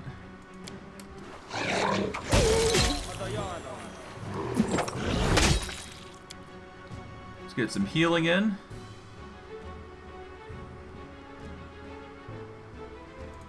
Alright, Harrim needs to back off a bit. Ow. Okay. He's probably gonna die here. Oh dear. Alright, cure mono wound. And there he goes. Rip. Okay, let's load. You know what? Let's load an autosave too. I don't want to go through that fight to begin with, so I might as well just abandon the idea entirely. It's not like we're fully equipped to handle that situation anyways, so let's just leave it alone. Let's just deal with one thing at a time. The quests are what's more important after all. So ultimately we'll just focus on those. As soon as we feasibly can anyways. Okay, we go here. From here, we go here. To here, we go here, which is 3 days travel. Simple enough, we go across from here.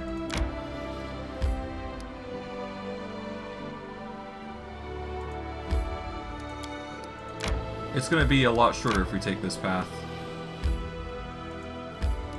There we go. A rest is in order. Alright, now that we're here, let's quickly do a rest real quick with rations. There we go. Look! Harrim fell asleep. Look! Look! I do not sleep, Nok Nok.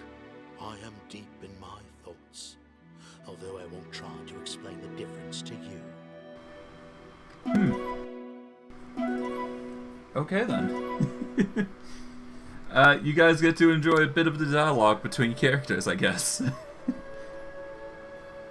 Alright, now we go to the Six Bears camp. And we've got 2 other locations that we've got to do, but it's not that big a concern for me right now. So one thing at a time, really, is all it comes down to. Okay. Although I really should consider getting Harrim's spellbook reorganized at some point. Like, I really can't stop. I really need to stop, like, just leaving him alone, because his spells are really powerful. I really should just try to focus on them at one point, so we'll worry about that later. Alright, first let's enlarge people. The more they're enlarged, the better, I guess.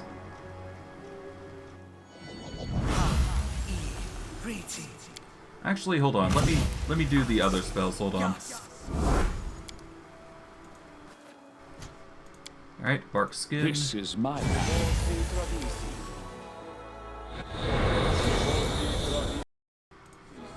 Alright, bark skin needs to focus on Nok Nok now. Then Harrim. Kinara. Section Branos Communal. Heroism. If it weren't for these buffs, I'd probably be in a lot worse for wear. Thompson, Featherstep Mass. We'll leave the buffer there for now. Nok Nok is probably going to enjoy being enlarged, so we'll get that on him. But we'll start with Harrim, because he definitely needs it. Nok Nok will be enlarged for the sake of damage purposes. Alright, there we go. I guess reduce person on Steven would be nice, but I'm not going to pursue it. Because, yeah, if we affect it too much, then we're probably just going to be worse for wear. Let us give out shield, less blur. I have no idea if there's going to be a fight. I'm just checking to make sure, essentially. So all the better to be safe. I'm sorry.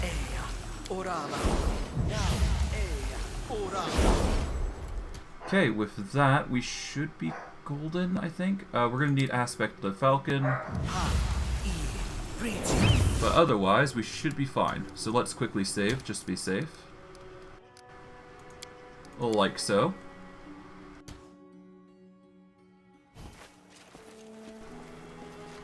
Alright. Alrighty.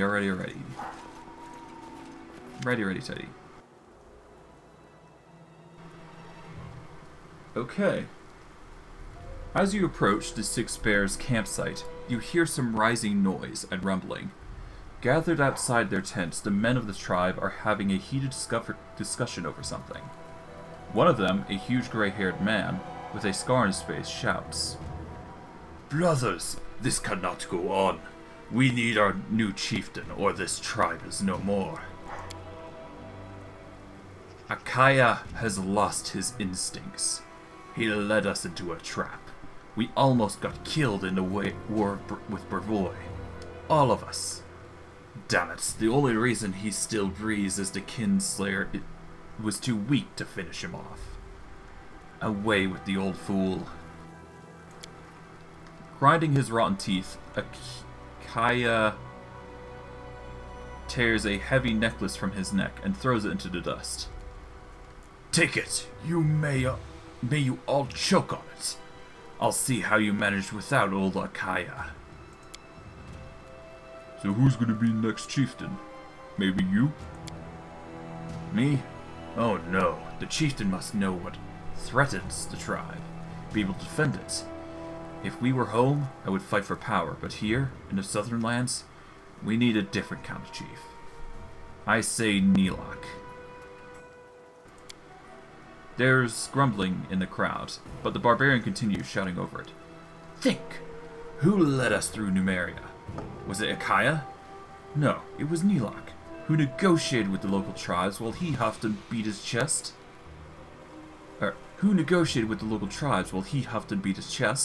Nilak. Who was the only one who saw the danger of Armag and the sisters? Nilak. Of course, a woman has never been the leader of the Six Bears before, just like Six Bears have never left our homeland before. But if we want to survive, we must change. Nilak. One by one, the barbarians stop arguing and join the chant. Soon the whole tribe is shouting Nilak's name. The girl steps from the crowd, her face confused, but glancing above the men's heads, she sees Amiri's encouraging smile and nods. One of the barbarians puts a necklace of fangs around her neck, once worn by Kaya. "Brothers, I accept this honor. I swear that I will lead and protect the tribe, like every chieftain since the time of the bear ancestors. I'll find a way to save us from the ghost that haunts us, and I will find a place for us in these strange southern lands. Get packed. We return to Numeria." The barbarians disperse and start to pack their tents. Nilak approaches and hugs Amiri. "So this is how it all turns out. I still cannot believe it. I never wanted to be the leader, but you should be the lead chief." Amiri shakes his head. "There will never be no place in the Six Bears for me, but you can do it without me, sis." "Congratulations, Nilak." "Thanks. It seems that everything in the world will change someday. Where will you lead your tribe now? To Starfall. The evil spirits who haunt us is not that powerful. He doesn't deter attack near big settlements. Why don't you stay in my lands? Thank you, but there's no place for us here. These forests, swamps, rivers, strange and unfamiliar people. The Six Bears want to be with our kin, the Kalikkes. Amiri, maybe now you can return to your tribe? No, you heard what they said. I'm a pariah, kinslayer. This cannot be changed. Even a chieftain's order will not make them forget what I did. Very well. Farewell, Nok. Have a safe journey. I'm not giving you 1,000 gold. Nok bows to you, hugs Amiri farewell, and leads her tribe away. Okay, so no fight. Well then.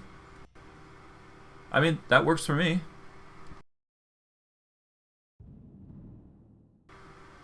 Saves me the trouble of having to jump ship elsewhere, so... Alright, I think it's time we headed to Trade Guard, I think? I think that's where we need to go next. Or at the very least, we need to go to Trade Guard to get to the Oleg trading post, which is going to take a day in of its own, so we'll go to Trade Guard to start with. And let's hope our edicts don't get in the way too much.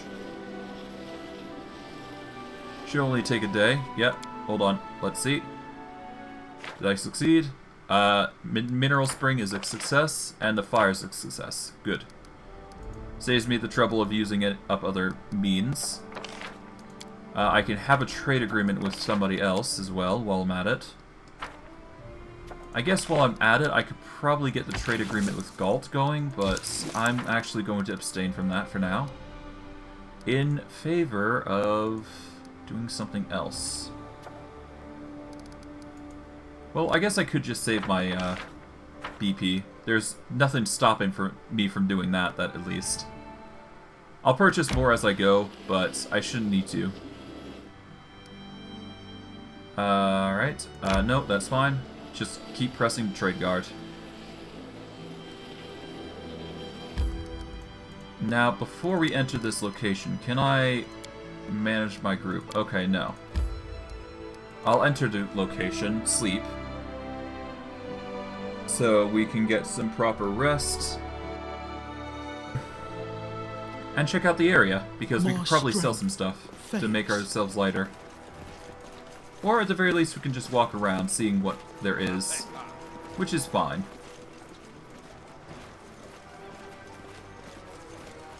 Okay, what have we got? We've got a priest here, which is nice. Got guards. What else is here? We should have a... I think there should be somebody here that we can recruit, perhaps? Wait, hold on. No, that was a guard, I think. Yep. I think there's somebody here, but I'm not 100% certain. Yeah, there's citizens. Guards, yeah.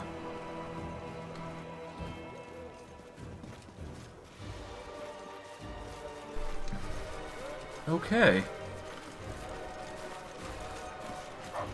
Alright, let's go to the trader real quick. Let's sell some stuff that we can. Just to make our load a little lighter. Do we need cold iron?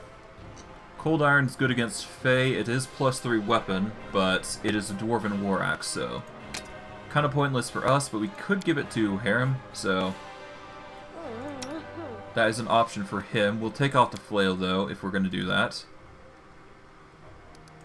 Alright, let's see. It is one-handed, so yeah. Alright, Harrim. But I don't want it. Alright, well, fine. Sue yourself. I thought you wanted that, but okay. Fine, you can have your bloody mace back. I thought you... Dwarves should have the exotic weapon proficiency. What is going on? If I had to guess, it's just the game being wonky here. Or there is some reason to it, and I'm just not seeing it, but I digress. Alright, let's rest here. Like so. Good. Off we go. We can probably snag a quick priest talk here. Alright, let's see. What have you got? Alright, price in descending order. Got resurrection, raise dead, heal mass. Heal mass wouldn't be that bad. It's, what, 150 heal or something?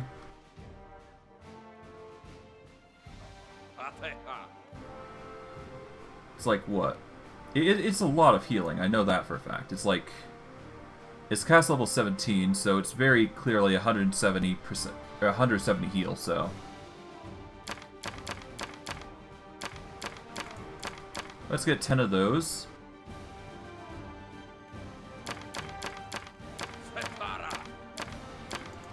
Let's get 10 of those restoration graders. There is proper heal spells I could grab if I wished, which would heal over 110 HP. There's also restoration, which we're going to probably want about 18. There we go. What else?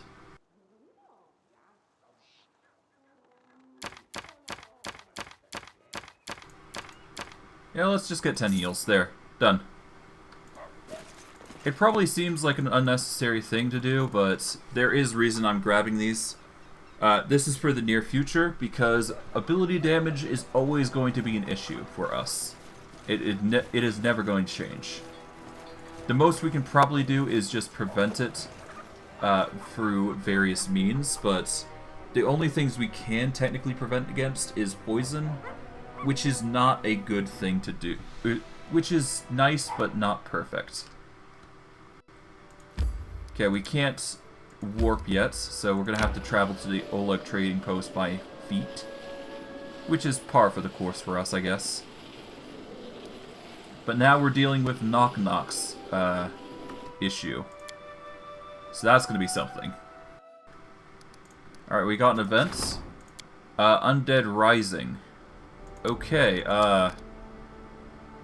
we're currently dealing with the Grey Rebellion, and Harrim's busy, so that is not an option.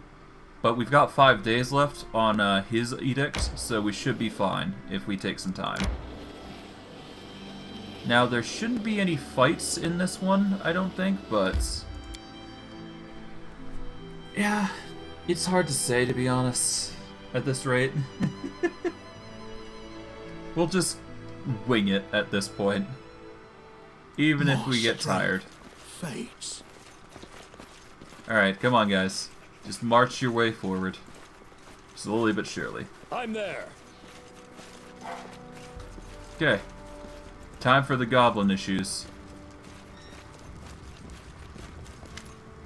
You stumble across an ugly scene. A ragged pile of goblins. They are hiccuping violently, laughing, then hiccuping again. The air is so thick with alcohol fumes, flies lie dead in the dirt, and an odd vinegar smell as well. It appears the goblins have gotten into Oleg's stock, and drank deep of its contents. Barrels lie in splinters around the area, not a single one intact. Nok Nok surveys the goblin pile, then glances at you with a shrug. No problem here. Normal day for tribe. Would be worse if holiday. Is this your tribe? Nok Nok sniffs. Yes. As you suddenly become more aware of the vinegar smell. They mark this as home. It'll be hard to make them leave this home, though.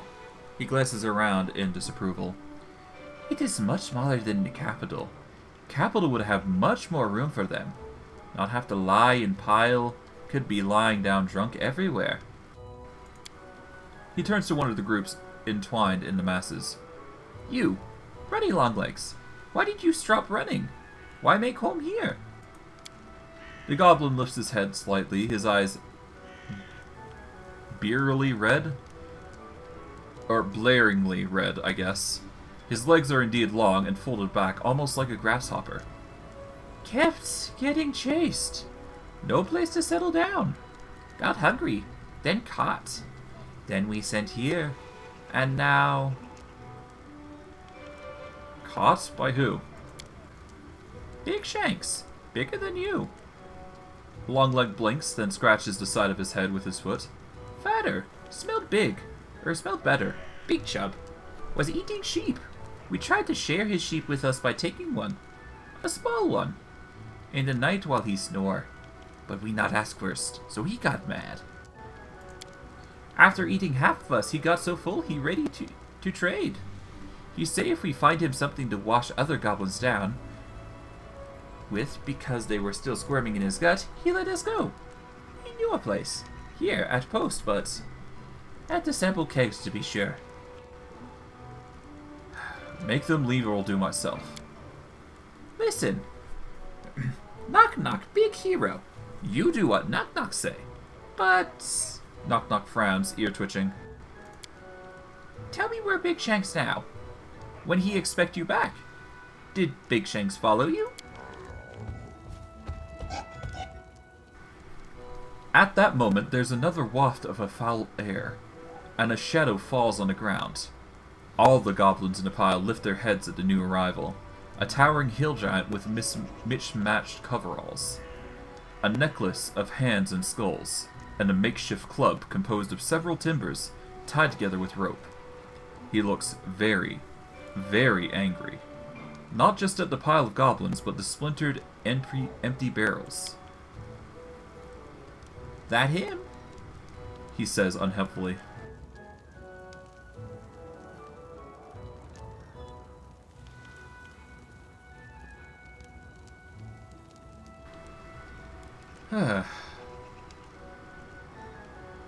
You're trespassing by the law of the land, giant. Leave now. The hill giant turns to you, as if in challenge, points to himself and gives a rumbling growl, akin to a mngh, then turns to the goblins. His hand clenches on his club, and the growl grows louder. He points at the goblin, then points at his belly. The intent is clear. The goblins do not respond, not even Longlegs. Their eyes remain wide, frozen. Suddenly, Longlegs makes a high-pitched squeak and points at Nok Nok. He our leader. He a hero. He make us drink everything we promised. Also, he made us eat you sheep. Eat him, an ugly friend. The hill giant snarls, lifts his club, then turns to you and Nok Nok, and thrusts out his chin, pounding his chest and giving a thundering series of grunts that sound like a challenge. Nok Nok blinks. He, Menguk, says not in the mood to share. He says the half-shanks are their guest, his to eat.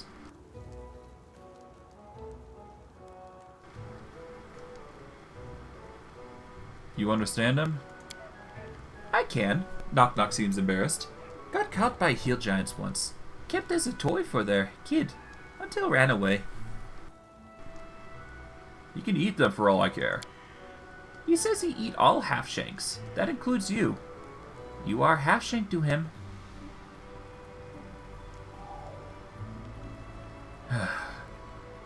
Back away, monster, or I'll kill you.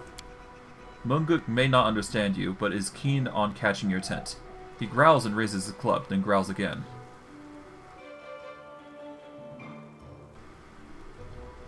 Well, do something about it.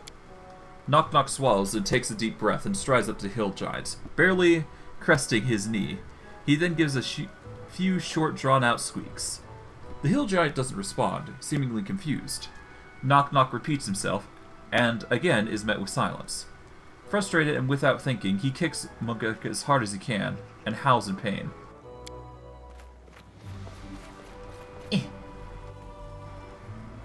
Munguk seems oblivious to kick, but glances down at Nok Nok, who is now holding his foot and leaving about. And suddenly, a smile slowly cracks on Munguk's stained face, like watching clay crack. Then he starts chortling as Nok Nok's eyes water. Nok Nok finally stops hopping about and takes a step back, glaring furiously at Munguk. Seeing the goblin become still and once The once smiling hill giant begins to grumble angrily, his eyebrows drawing together. Come on, Warden, you need to do better than that. Nok Nok looks confused at your order, then without thinking kicks Munguk again, and emits a new set of howls. At this, the giant gives a delighted booming laugh, spittle flying from his splintered teeth. One gob flies almost slowly, twisting in flight, to land directly onto Nok Nok's head with a heavy spat, forming a flamey cap that drips down his face. The other goblins, once paralyzed by drunken fear, suddenly begin to laugh as well, pointing at Nok Nok, until the entire building is filled with laughter. Nok Nok's ears droop at the ridicule, but then he finally manages a half-hearted chuckle, until he's laughing as well. And the half-giant doesn't seem angry anymore. It seems he's forgotten his hunger in the light of the amusement. See if he'll leave now. Nok Nok looks doubtful, but shrugs. Squaring his chest, he tries to give a booming, rumbling command, then stomps his feet, and nods outside. The hill giant glances in that direction, then turns back to Nok Nok confused, then points to his belly, then points to Nok Nok. Nok Nok shakes his head frantically, then risks a quick glance at you. Munguk Nok don't want to go. Food is here. Now he thinks me not a hero, but food too.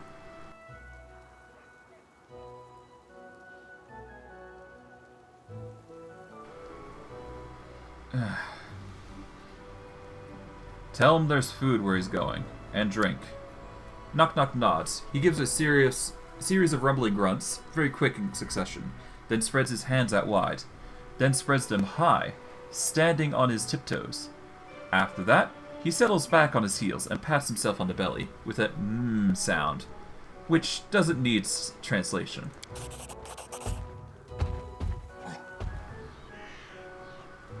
Oh no.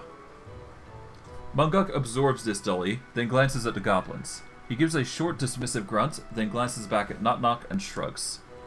Then, to your surprise, he lumbers out, club over his shoulder. What did you say to him? Just make sense of him with words, like real hero. Nok Nok puffs up triumphantly. Send Munguk back to capital. Lots of food there and drink. He have all he needs to fill belly.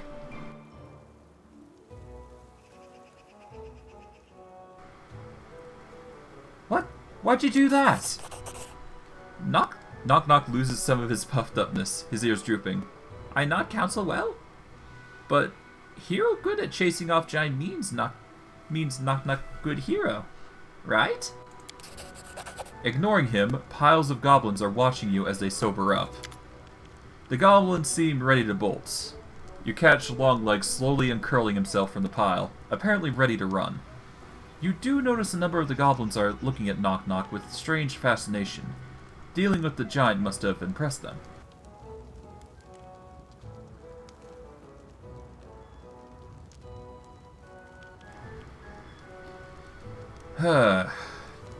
I'll let you all leave, but if I catch you here again, I'll well, no, the party's here, shit. None of you move, we're not done here. We not go anywhere, Longlegs says slowly. We not have anywhere to go. Maybe I'll stay here, yes? Nok Nok, deal with your tribe. Nok Nok steps forwards and gives a series of cracking hisses to get his attention, and all the goblins stare at him. After their eyes are on him, Nok Nok, his eyes narrowed, goes to each one of them in turn and raps them twice on the head. Hard. They wince but say nothing, except for one feeble groan from a goblin more sober than the rest. Make great deal with you. You need to go to bigger place or I hit you again. I show you. The goblin stares blankly at this, Nok Nok sighs. Me big hero. Follow me, take you to new place. The goblins nod and begin to untangle themselves. But they are doing what Nok Nok says. Some of them rubbing their heads. Nok Nok turns to you. Big hero Nok Nok take care of them. All good. You better not, be taking them to the capital like Munguk, or so help me. Nok Nok then pauses, then nods. Capital, not bad idea. All you go back to the capital. Nok Nok command you. Go. The end of your barony just grew closer. Much closer. More green cuties, nice. And you can all stop yelling at Nok Nok. Can't you see how hard he's trying to be a good advisor?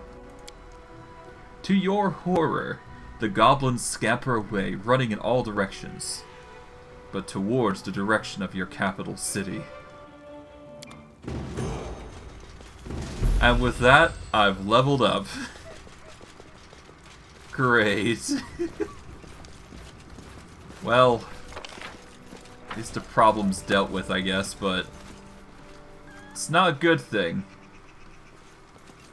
Oh well. It was bound to happen, I bet.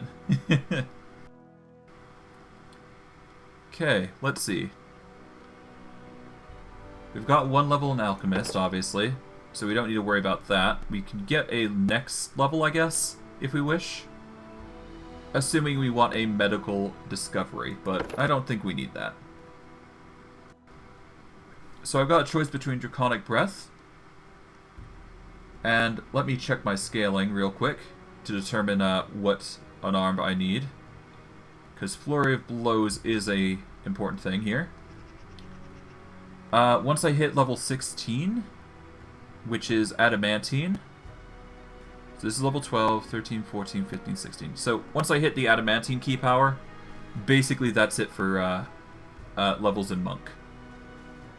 Because I am level 13, if I level up to level... Alright, so if I level up to level 12, then I'm getting my... then I'm getting 2d6, which is good. We'll get a 2d6 damage. And we'll upgrade Athletics and Mobility appropriately. There we go.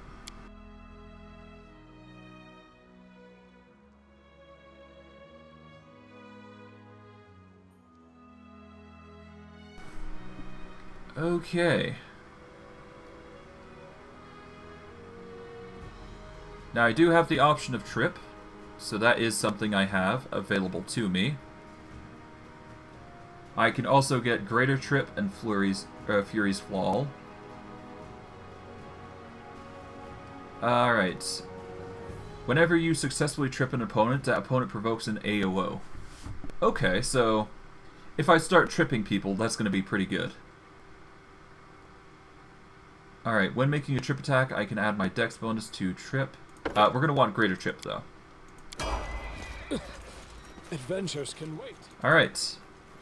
Well, with that, we should be good to go, basically.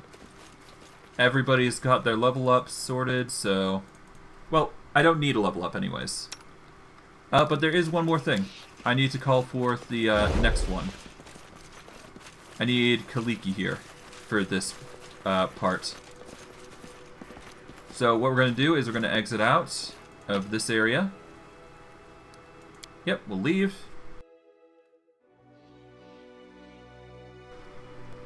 What we're probably going to do is we're going to go to the capital. We'll have Kalikkes be replaced. Or, no, we'll have everybody else but Kalikkes be replaced. And then we'll go from there, I'm thinking. Because Kalikkes is going to be needed for this, and we're going to need everybody prepped. Because this is going to be a fight, most likely. Alright, we're going to want Dex buff, because that is the gimmick for her, I guess. Alright, let's see. We're going to want Healing Burst, I guess. Go Healing Burst, we'll boost up her Kineticist, keep doing that, basically. Alright, with her abilities now, let's see. Well, she's got Weapon Focus, Kinetic Blast. She's got Deadly Aim.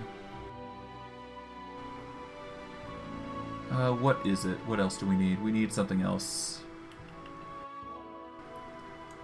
Alright, well, we got Weapon Focus. That's good.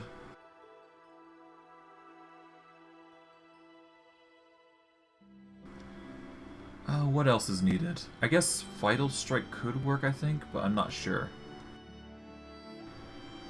Hold on, let me check. I might be able to get away with kinetic or vital strike, maybe.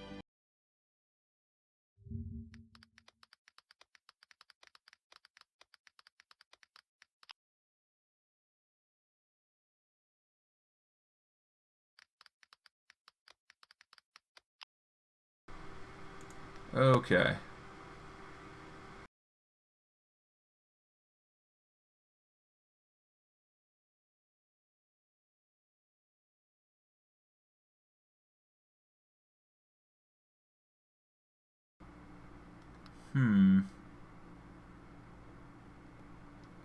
Okay, no.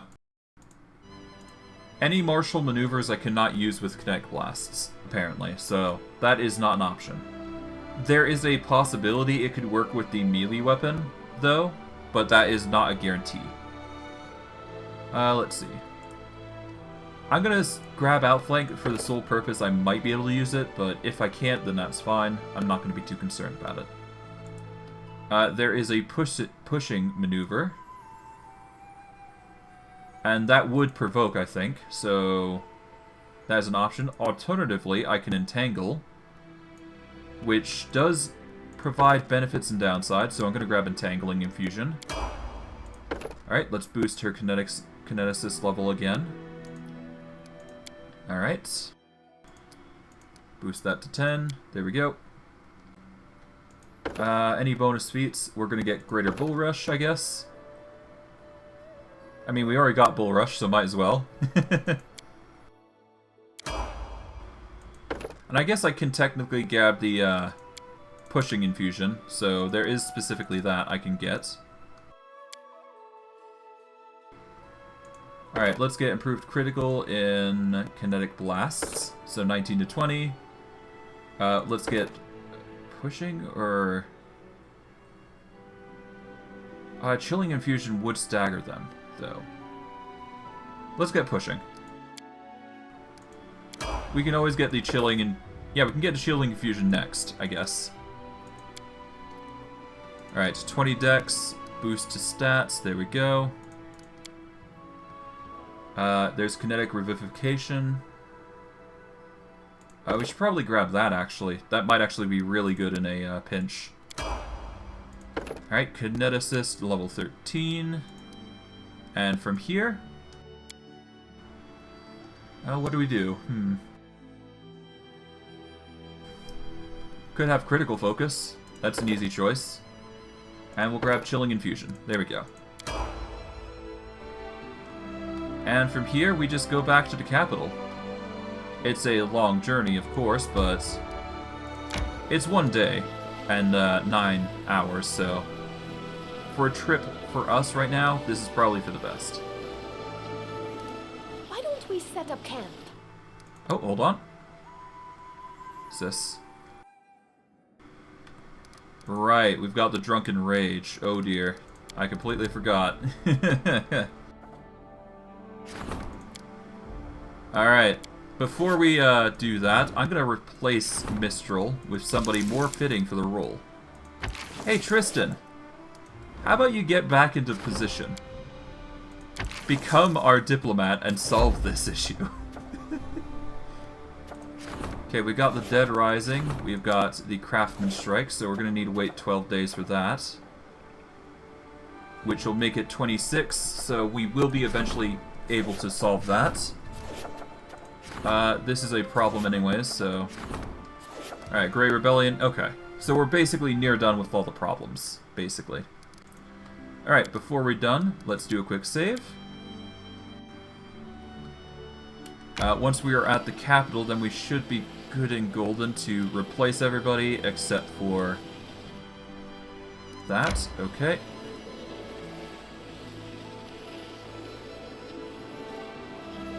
Alright, let's do a quick rest.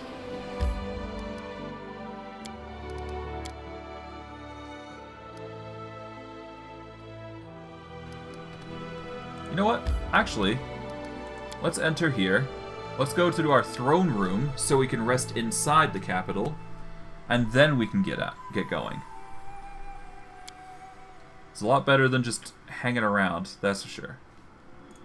So what we do is we go out through here, can quickly rest on the bed. Like so.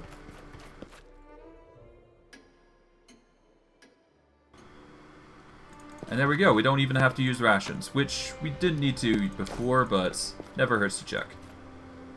Alright. There should be no more edicts.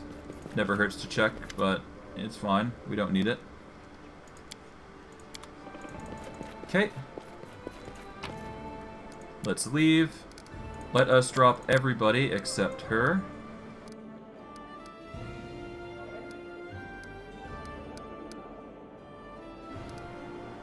Alright, let's grab you. We need you. Who else? We need that and that. There we go. Done. Not the most perfect solution, but it works. It'll do for our purposes.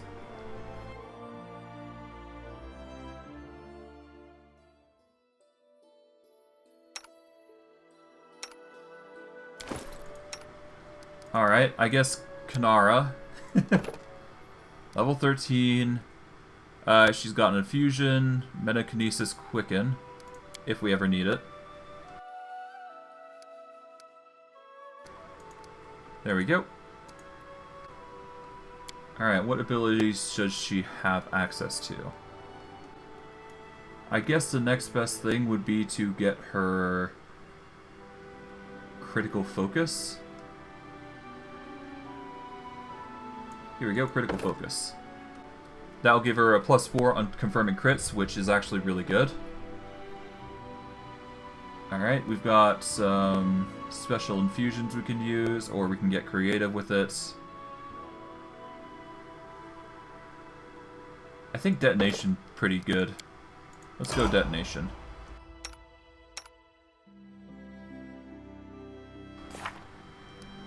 Alright. Can I use the thing to change her abilities from here?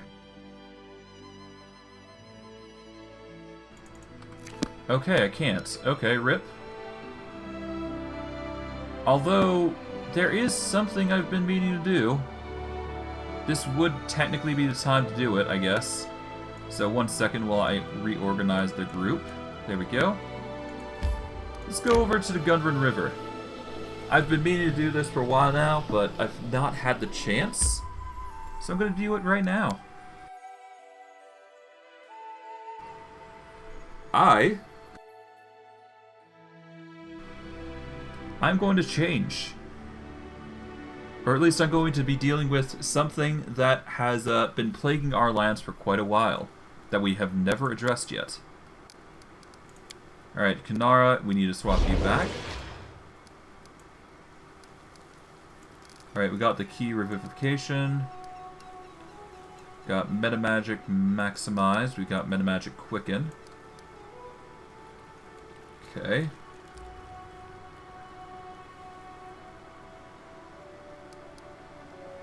Call forth Kanara. We'll have that over here, I guess. We have 3 different types of infusions available to us. We'll go with the chilling infusion for now, assuming that's enough.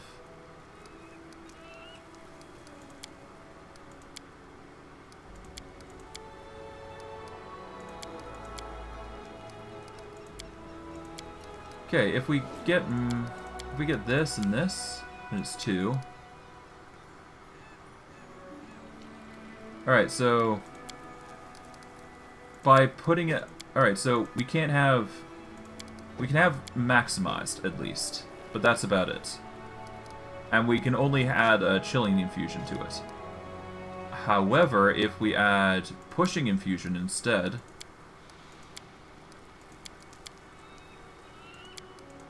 Okay, so no, it's just a...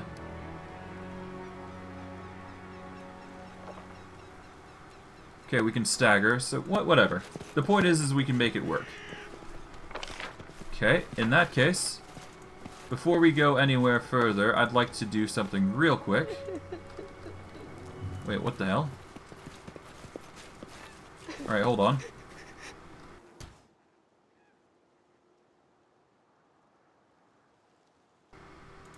Let's do a quick buff. Why not? Good hope. Boom. On everybody. What's up? Before you is a disheveled woman, wearing a cheap dress and a cloak that's grey with dust. She covers his face and sobs uncontrollably. A disaster. This is such a disaster. What happened?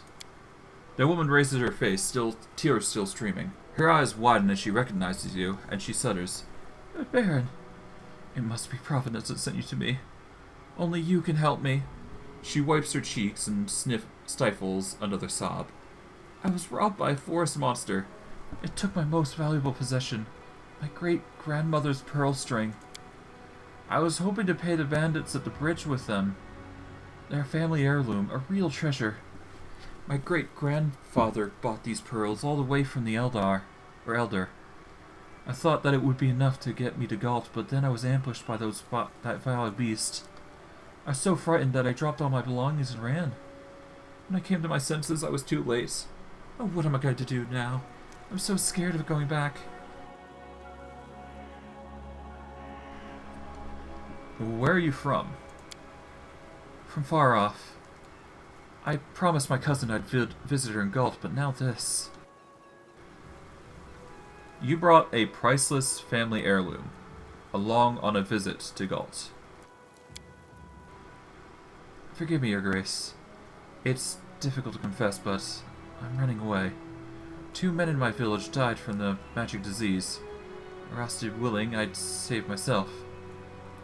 Are you traveling alone? Yes.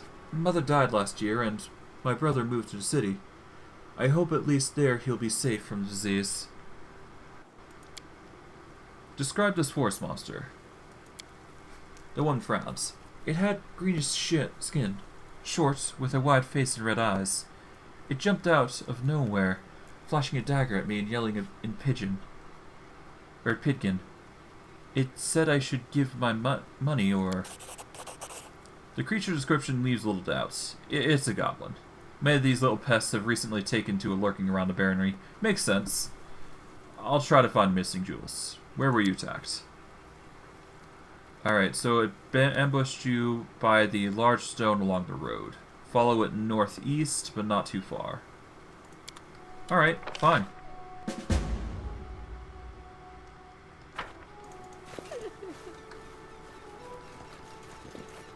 Okay, so I guess here? That would make the most sense. Unless it's somewhere else entirely, and I'm just confused. No, it's here. The goblin in front of you looks unusual. His ugly face is covered with red clay, which looks to be war paint. A string of beads is hanging down from his ears, and he's wearing a dirty reed skirt. Stop! I be Prince of Camelot. You be bringing presents? I take everything. Shiny bits, sparkly bits, grub.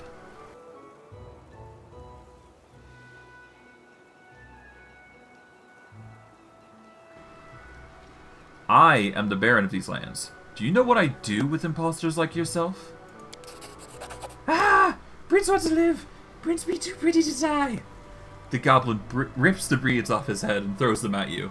With an angry whine, the goblin runs off, a trail of reed stalks falling from his skirt as he flees. Yee! And off he goes. At the very least, we dealt with the problem efficiently.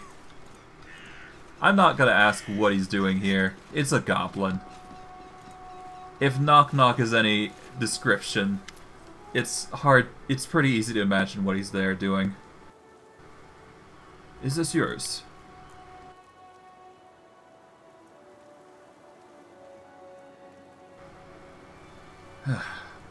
I'll return your treasure on the condition that you turn back. I'm sure your brother would take you in, and there's safety in the city. These are trying times, but I'm doing all I can to stop the disease and protect the people. The woman examines you closely. You know, Your Grace, people spout all kinds of nonsense about you. But I can tell you have a good heart. A heart that aches over the trouble of your people. There's nothing for me in Galt. My home is here. Thank you again, and farewell, Baron. I'm going back to the city. And I'll make sure everyone knows the kind person you truly are. But hey, we got a few levels up because of it, so I'm not complaining. Alright, we can have a level 13 Barbarian now. That's going to give DR2, which is nice. That's a lot of strength, mind you. Jeez.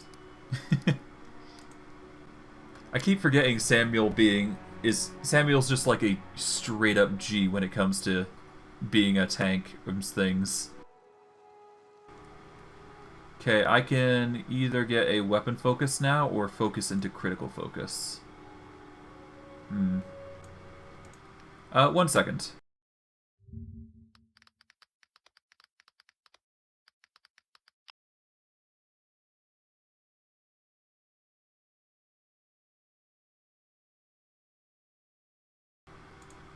Let's see.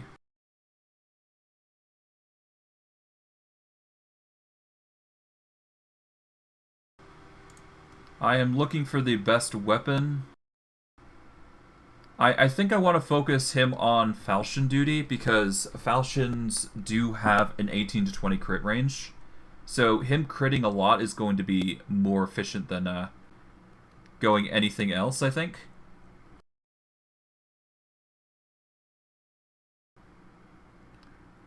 Ooh, okay, that's interesting. There's something called the Odium. It is an unholy anarchic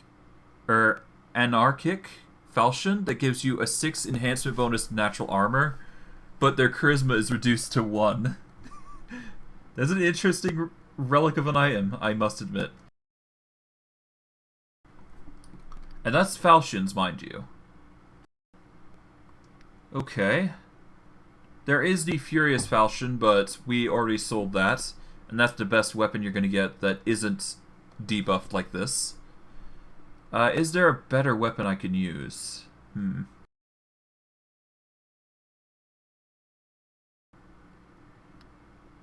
Okay. What is the Vanquisher? Hold on.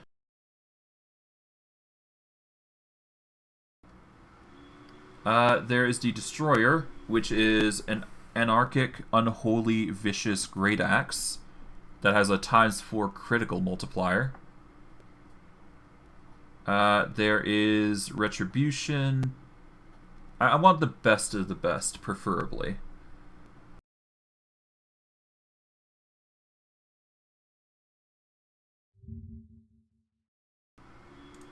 Okay, well, the Vanquisher is a good one.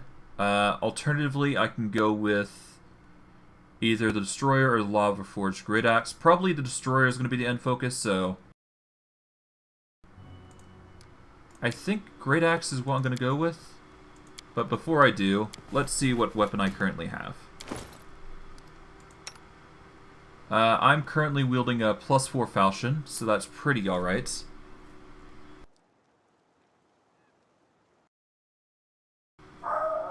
Alternatively, I could go with the...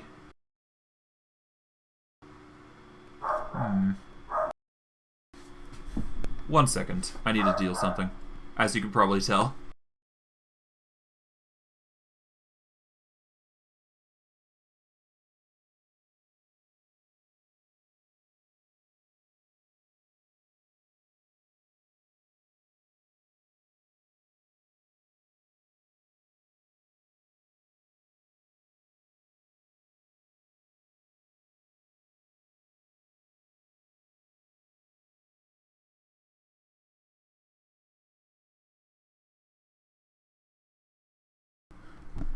Alright, but yeah, no, back onto the issue at hand.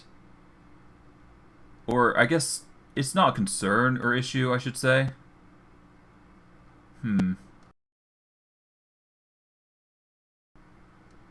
Let's see. There's also pretty good great swords. There's a thing called Remnant, which deals additional divine damage if you're good, which is not something I have currently. I think it's... What do I need for him? Hold on. He is currently chaotic neutral, so let's see. If we go with the Great Axe that I suggested, the Destroyer as a focus, then it should work out.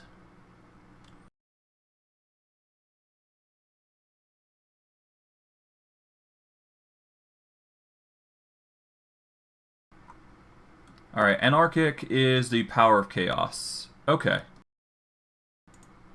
So yeah, for Samuel, we're probably going to focus on the Great Axe, I think. So we'll focus him into that in mind. Or, with that in mind, I should say. So if he goes into a weapon focus, we'll just focus him there. Let's see. Critical focus for now, because we don't have a weapon focus currently, so we'll get critical focus, then we can get weapon focus, and then we can get critical, or the critical benefits for a Great Axe. And he'll be dealing times 4 crits with his Great Axe. So in the end, Samuel's going to be really powerful. He won't be using... Oh, right, he does use swords, though. Ooh. I should probably build with that in mind, actually. Just to keep with the game. Because of, Compson and his, abilities, we probably don't need to worry too much about him, weapon-wise. We definitely aren't using Lingering Performance, that's for sure. Alright, we got skill focus in Arcana, Religion, got some in Nature.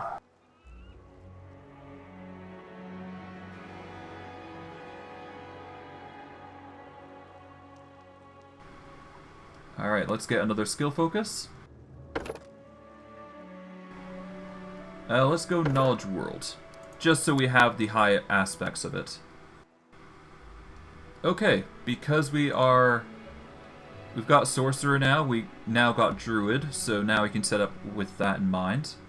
We just need to set up some spells that we want to select as a Sorcerer, I believe. So we just need to decide what we're going to go for Sorcerer spells, basically. So we got a choice between a 2nd level spell and something else. Or we got a 2nd, 3rd, and 4th level spell, I should say. I think we need crowd control, so web is going to be a good choice. We should definitely get a buff if we can, so we're going to grab haste. And let's see, we've got overwhelming grief, which is debuff. Bestow curse, oddly enough, is actually a pretty good spell if you're focusing on one enemy. We just need to decide what we're going to want to focus on.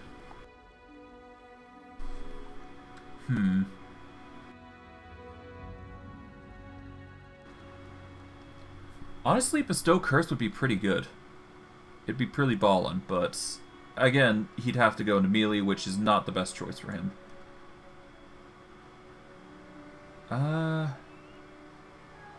Enervation would be pretty good. Overwhelming Grief, maybe. It would make people suffer a -2 to AC, and it would make them lose their dex bonus. So it's not that bad of a spell.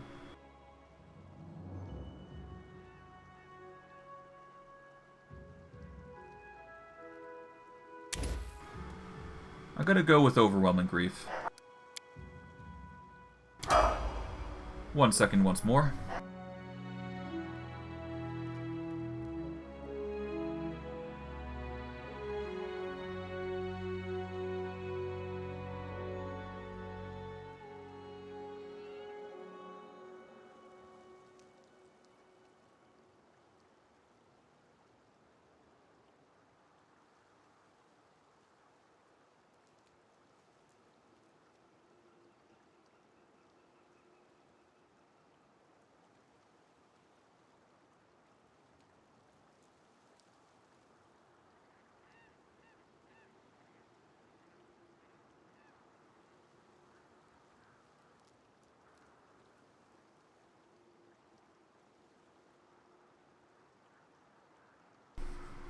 Alright.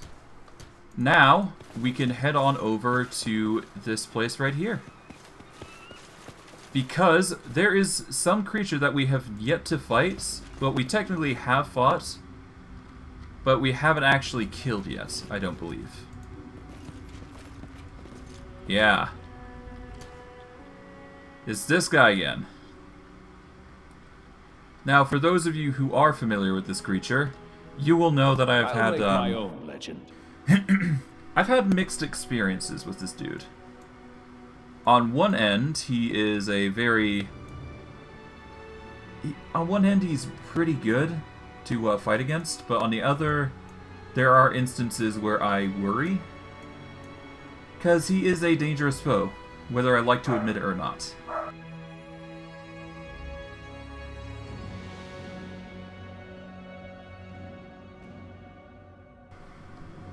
But anyways, the goal here is to take him out if we can. If not, I understand wholeheartedly, but we'll see what we can do. That's really all we can hope for in these certain circumstances, so we'll do what we can. We'll try our best to fight him. If we fail, we fail. If we succeed, we succeed. But regardless of the circumstances, we're going to need to buff up like heck. And we unfortunately have to deal with the lag, so just give me a second to pre-buff everybody, and we'll go from there. Stephen Armstrong's going to want a buff. There we go. I tire of waiting. Okay, Thompson. Samuel. Some downer. Mistral. Alright, Protection from Arrows Communal. Feather Step. Magic Fang Gritter. Get some blurs on. Oh dear, this lag is really doing me in. Kind of wish there was a way we could reduce it, but nope. No feasible way of doing that, unfortunately. Not in this area. Alright, we're just gonna have to bite the bullet though, put simply. Alright. Thompson blurs himself next. There we go. Okay, that's him. Alright. Alright, we'll get haste as the last thing, among other things anyways. We'll definitely get shield, I think. And we'll start getting enlarged now.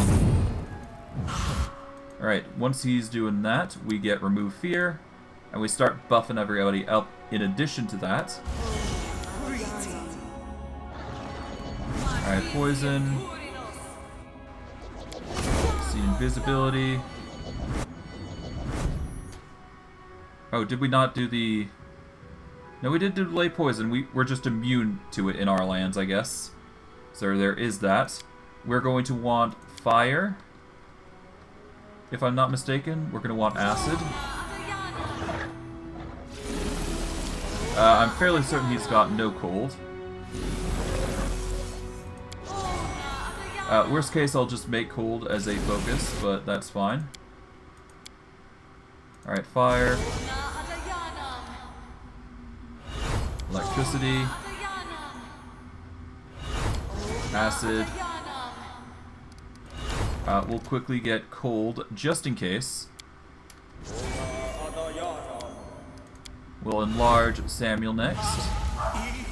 From here, we will quickly buff up with Shield of Faith, I guess. Alright, that's one.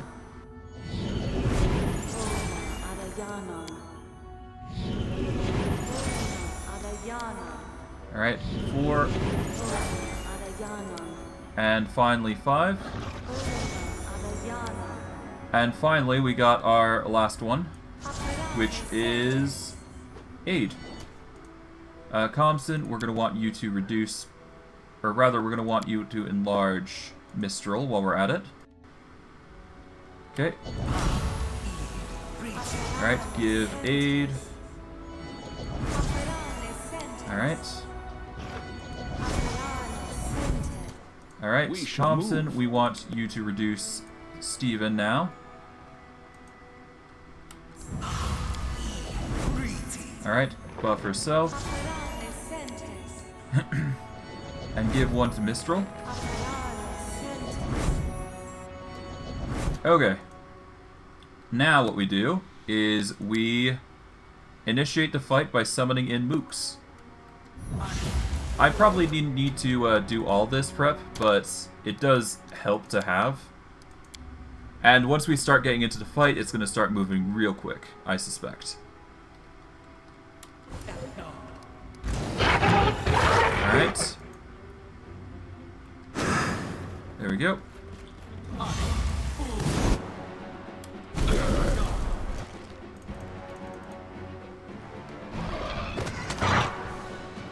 Let us overwhelm you with overwhelming grief, I guess, while we're at it.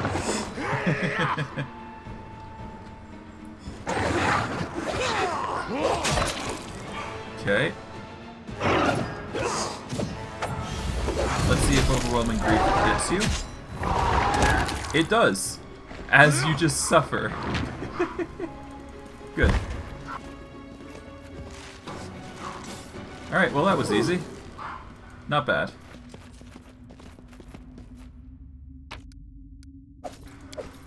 We'll skin, we'll collect, and because of the noise, I've got to be right back real quick, and yeah, I'll be back in like 5 minutes because life stuff, but I'll quickly exit the area first before I do anything, so give me a second.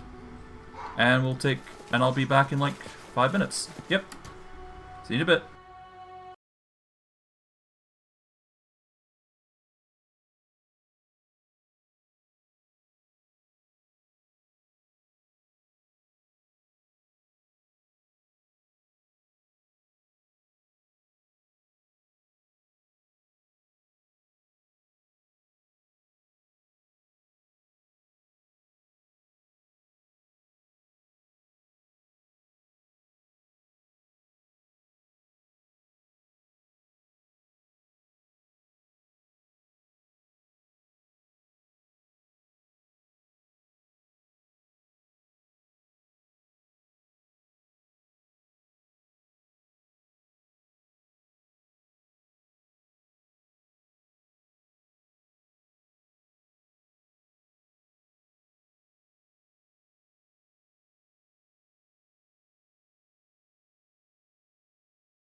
Okay, apologies for that. I am now finally back and good to go. All we have to do now is deal with those bandits that are supposedly crossing on the bridge, which we're not allowing. Apparently, there's an issue here that we've got to address now. Once again, no less.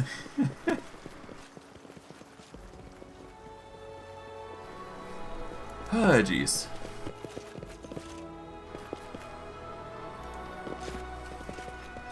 Oh, it very much should be free to all.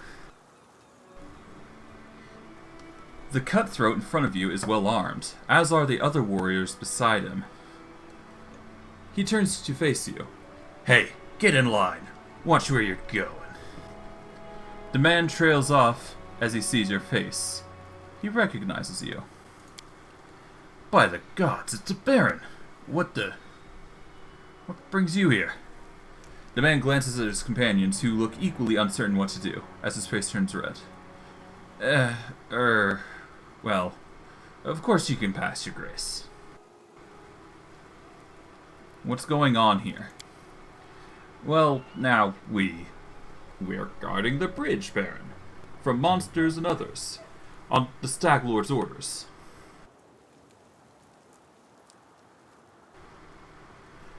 I am the Baron of this realm, and I didn't order anyone to guard this bridge. The bandit swallows. It's, like an order. Like, an order is an order. We're the Stag Lord's people. He says, guard the bridge. We guard the bridge. The Stag Lord. The Stag Lord is dead. What is this nonsense? Gotta peel your eyes, your grace. Alive he is. See for yourself. There he is, keeping watch over us himself. Who gave you the right to extort passers-by? Well, we have to eat as much as anyone else. Hunger will take us if we've no coin. What are these monsters you're talking about? Why, Baron, all kinds, all kinds. Not long ago, a hydra popped up on the other side of the river, right, men? The warriors nod. A fat, long-fanged bastard, too. Now, your grace, what happens if that thing gets into its head to feast on folk crossing the bridge? And that's not the worst of it. There's goblins sneaking around, all about as well, snatching everything that's not tied down. Enough. The man falls silent. The men behind him are all looking at their feet uncomfortably. Where is this Stag Lord of yours? I should go. Alright, let's go talk to this motherfucker. We have got some words for this man. That's for sure.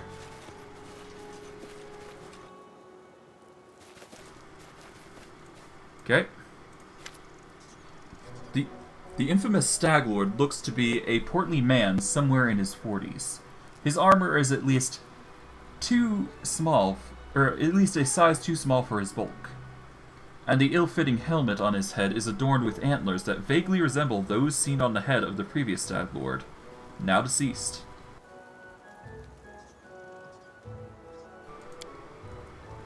Who dare stumble into my headquarters without so much as a knock or a blow? Who the hell do you think you are?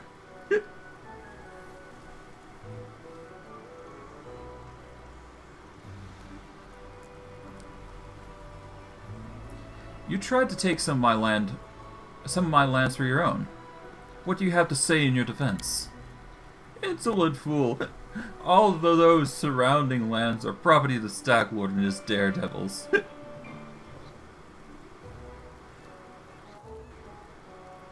Senator Armstrong, Baron and rightful ruler of this realm. And you are? Baron, you say? You made a huge mistake coming here then, for I am the Stag Lord, hero of the people and enemy of any bureaucrats who dare call the stolen lands their own. I dealt with the Stag Lord myself. You're just an imposter, and a miserable one at that. It may be hard to see his face under a ridiculous helmet, but it's easy to see the bandit leader deflate upon hearing your words. No! It is I who is the Stag Lord. You killed an imposter! The gang's leader's voice quivers as he speaks.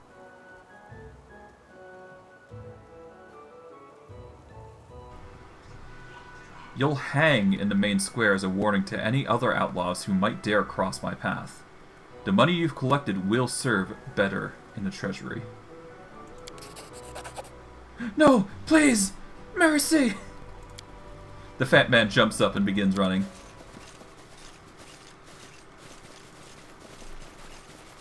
Where do you think you're going?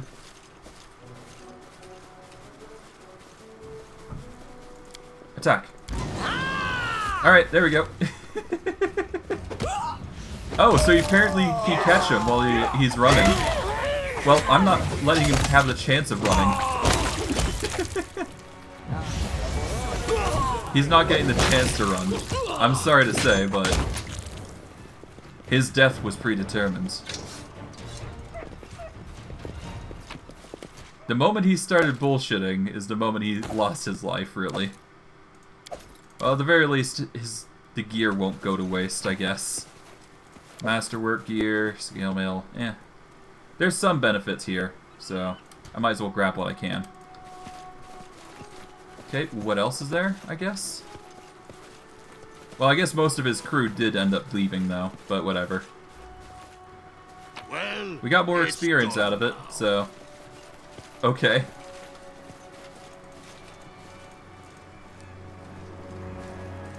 Alrighty then. Well, hey. Not bad. Not bad at all. Is there anything else around here before I move on, though? I would imagine not, but... Oh. Oh. They weren't lying. There was a Hydra around here. They just didn't kill it. That does prove to be a concern, though, if that's the case. Interesting. Got it. Okay, well... Oh wait, hold on. What's this?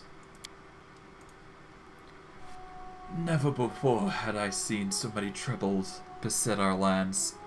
Robbers rule the roads, peasants flee, leaving everything they own behind. And there's terrible sickness.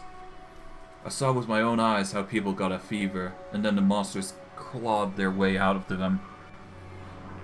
And our most honorable Baron is sitting on his hands, as he wants nothing to do with this. If this goes on any longer, he'll have to collect tax from monsters and robbers, because there'll be nobody else left. Since no one is helping us, neither the gods nor the barons, I firmly decided to rescue our lands by myself. Destroying all the robbers and monsters is beyond me, but at least I can restore justice. Yesterday, Grandmother Elsa lost only her hen. How did this simple thorp deserve all this? Take Gerald, that clueless bully. He's got a full hen house. He always had enough eggs and meat. Is that all fair? That's why I decided to sneak in Gerald's hen house that night and take one of his hens. It won't hurt him. I put the bird in Elsa's hen house. The grandmother will jump for joy in the morning.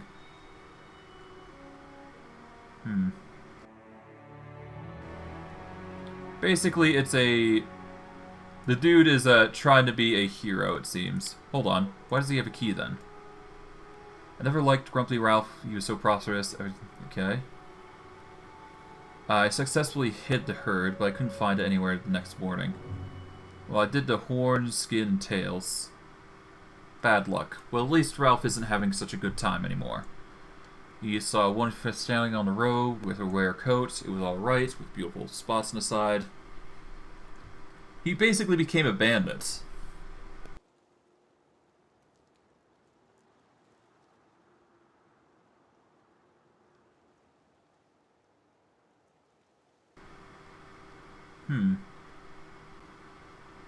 Greedy Rickerman had stuffed his barns full of grain and refused to share it with the needy. At night, I snuck into one of his barns and pulled out a sack of grain. Decided to take it to Aunt Lucy. The sack was heavy, but okay. But come next morning, that damned Rickman went all the way from his barn straight to Lucy's barn. as if by smell, and made an awful scene. Alright. Tomorrow I'm planning to travel to the hideout of the Stag Lord himself and steal all the treasures he accrued by robbing poor peasants and refugees from the neighboring lands. And after that, we'll get to the gold of our Baron. We'll see what he hides in those coffers. Well, isn't somebody, cocky?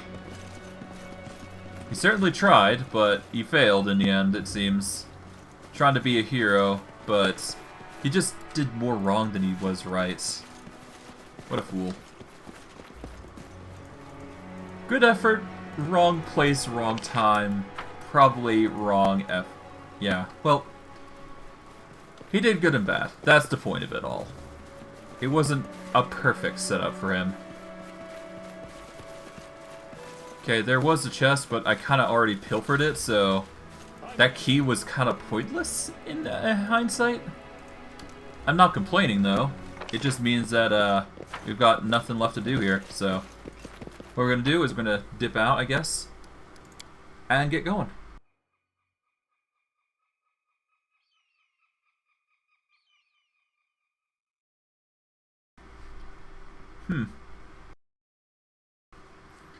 Alright, we've got one more thing that I'd like to do, and that is mainly dealing with Kalikkes. We do have Kalikkes currently set up, so that's good. We're going to quickly go over to the Southern Barrens, and we're going to check out this area. We're going to rest before we do. We'll manage everybody accordingly. Alright, stealth is definitely Sundowner's trick. We're gonna get hunting here. Alright, cooking should be addressed by somebody who has the best. We're gonna have to go with Steven this time. Let's see. Alright, Kalikkes is probably just gonna have to help with cooking.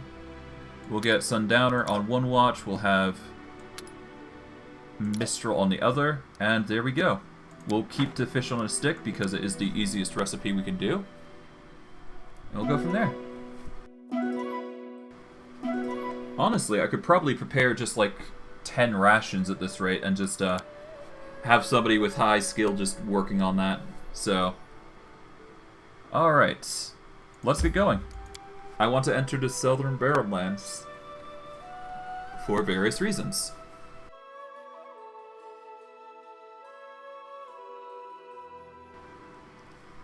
Okay. Oh, right.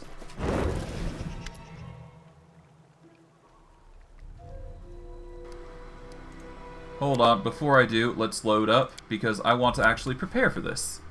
I want a buff. That is going to be key here. And we should probably do it now rather than later, or else things are just going to go awry. Alright, now that we've gotten here, we just buff up everybody, and we're good. And then I'll go into the dialogue. Shouldn't be too hard to buff everybody at this point, though. It's like really easy at this point. I stand ready. Okay, Samuel. Sundowner. Mistral. Technical Mule. Feather Step. Bang. Alright. Heroism. Alright. Alright, hold on. Samuel, come on.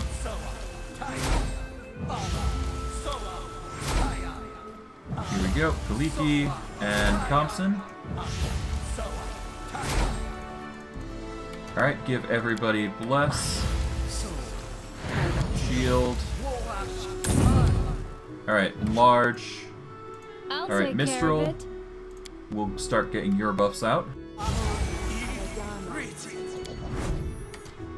Alright.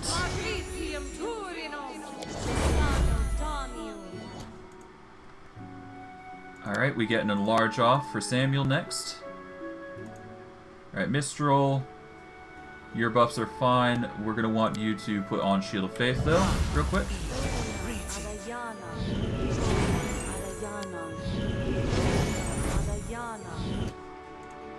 Alright, enlarge Mistral next. Is Mistral buffed with that? No. We need Shield of Faith on him. Alright.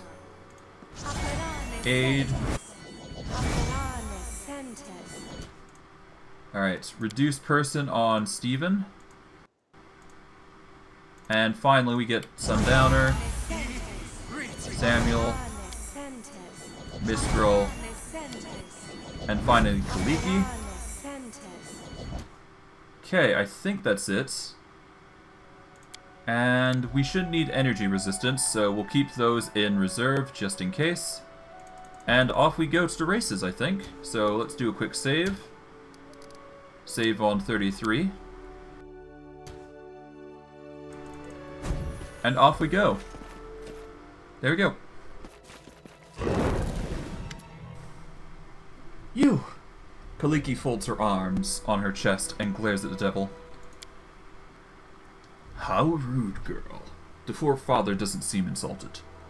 I thought you were old enough to understand what little meaning there is in such labels as good and evil. Didn't the evil devil help you and your sister? Didn't the followers of the good goddess despise you? Anyways, now is not the time for long conversations. I promised you a chance to get rid of the Soul Eater once and for all, without any fuss. That time is now. The devils makes a sweeping gesture toward.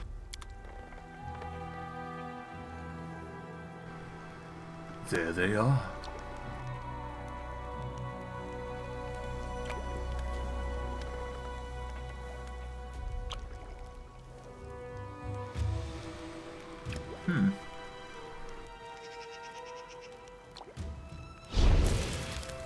Oh.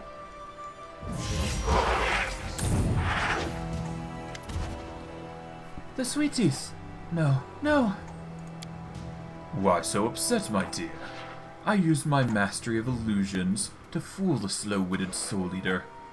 It will get its victim, 3 of them in fact, and it will believe that it captured and killed Kanara. And then it will leave, and your problem is solved. Kalikkes looks at you, eyes filled with despair. Please, Stephen Armstrong, we have to save them. What if we summon Kanara? The creature will be drawn to her, and we'll be able to kill it, but then... My sister... Oh, and nephews, I don't know what to do. Follow your heart, of course. Isn't that the sort of trite wisdom for you all love to repeat?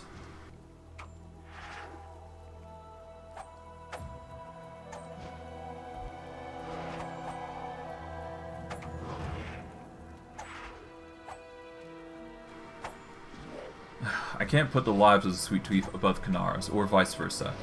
Let it be decided by combat, come what may. Alright then, let's hurry. Out of my way! Alright, let's engage. Alright, we'll start off with a Overwhelming Grief, because apparently that's a really good spell for an enchantment spell. Losing dex bonus is really power potent, apparently. Oh, hello.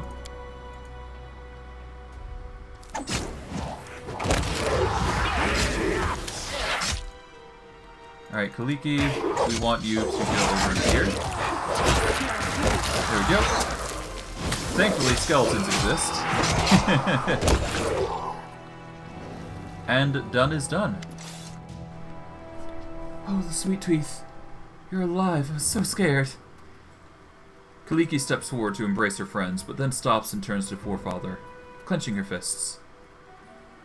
Leave us alone. Go away now. We aren't afraid of your little plots, you see. What plot, silly child? I only saved your sister. Do you really not give her a moment's thought? Yes, I almost dragged Kanara into this bloodbath without even asking her. But it was Stephen who stopped me.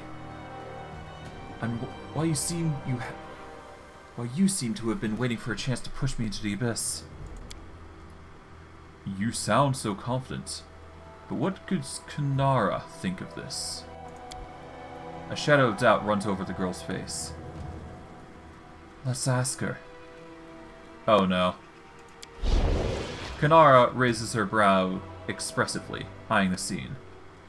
So, what did I miss? Could someone explain to us what's going on?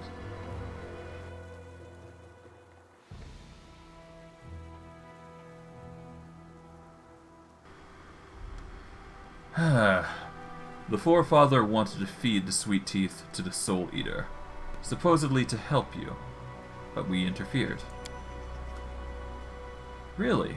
I'm amazed that it didn't occur to Kalikkes to summon me to bait for a Soul Eater. My sister seems to be growing more mature. I'm almost ready to believe she's not just a silly little fool. Kanara smiles and seems pleased. An amazing agreement, and in a way, a reconciliation. I expected a more emotional reaction, but it doesn't matter. What does matter is that my little play was a success. I hope it will help spare my darling girls from the strictures imposed upon them by their divine patron. A quick succession of thoughts flashed behind Kanara's eyes. So that's what it was all about. Obviously, it would be madness and short-sighted to argue with the Herald of Nethys himself. But it would be pathetic to do nothing. You see, girl, and you, Stephen, my offspring is a valuable investment in this world, and I wish to secure my interests. For ages I've reaped souls as a sickle reaps grain, turning even the most loyal followers from their service to the almighty gods. And I imagine that all-seeing Nethys decided to make a joke of me by taking the 2 souls that are mine by right. But everything will work out just fine. Soon enough, I will reclaim what's been taken from me. We are not your property. In your case, the matter must still be discussed. But in Kanara's case, the situation is quite clear. She made a contract with me for a lifetime of service. And she's the only one who thinks a formal death followed by a resurrection can spare her from the contract. But in any case, it's not up for you to decide your fate.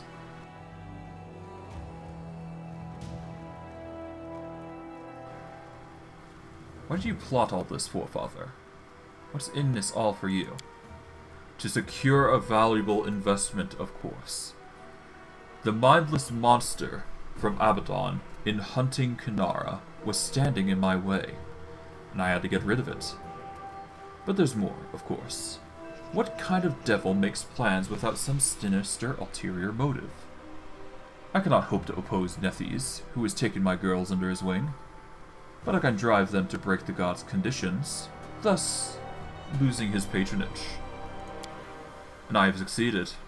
First, I lured them into the lands with the Disk of the Eclipse. Then I made them reveal themselves to everyone present. Kalikkes just couldn't stay and watch her precious sweet teeth die, could she? To protect them, she only needed to bring Kanara, right before everyone's eyes. In any case, their vow of secrecy has been broken. Now we only need to deal with the second condition, and then I may receive what has been taken from me.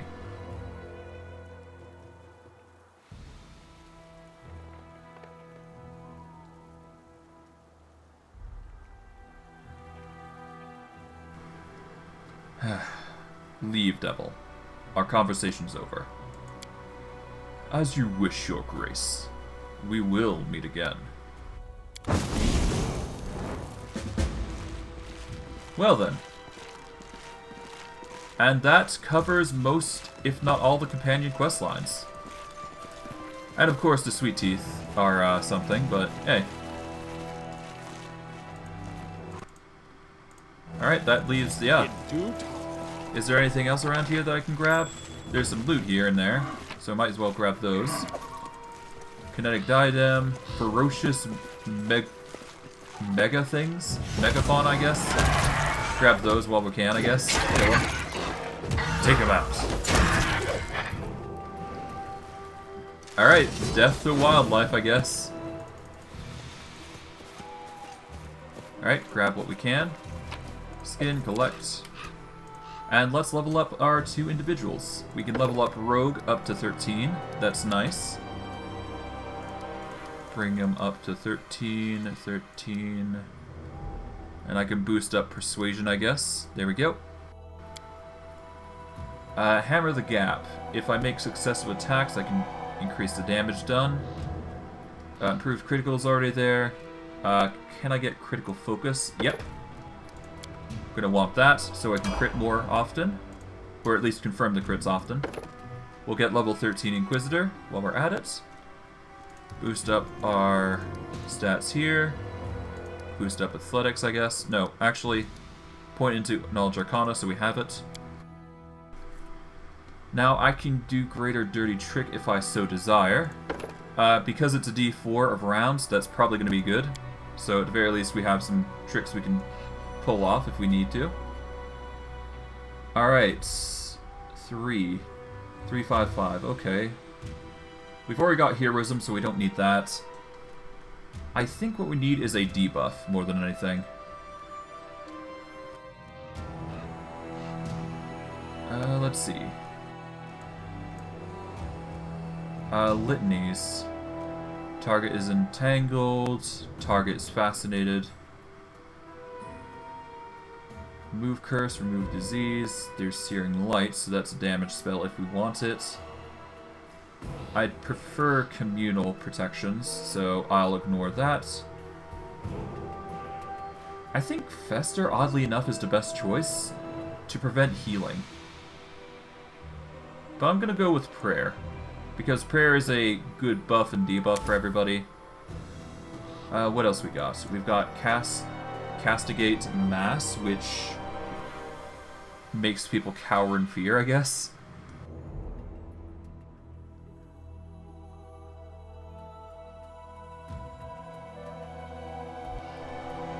Alright, what else is there? There's True Seeing, Stone Skin.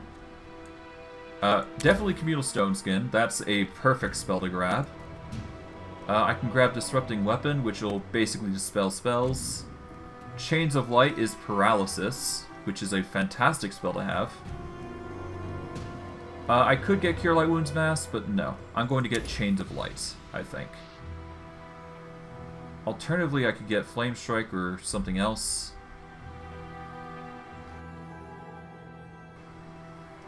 There's also Righteous Might. Ooh. Your height meter doubles. Okay, you get size bonus to Strength and Con. -2 to Dex. Enchantment bonus to Armor. DR5 DR, which is nice.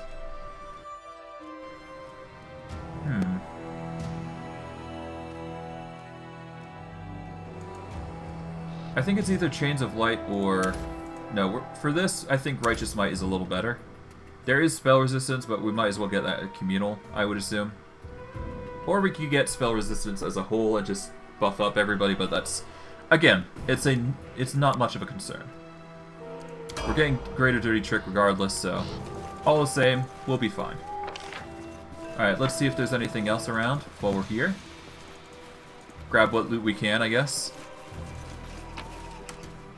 Alright. Grab that, this. Daggers, we can leave. Horses are fine. Okay. I think that's literally it. Yeah, let's go. And that's that.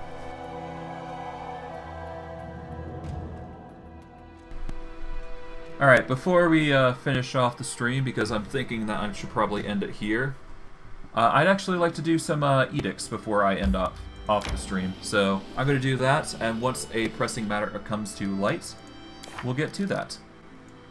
But for now, we're going to want to focus on the twins. So we'll start we'll finish that quest off to start with.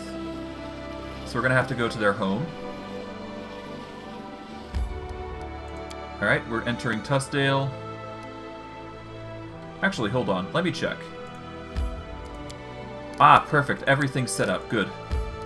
Let's enter Tussdale. Let us go to the main square.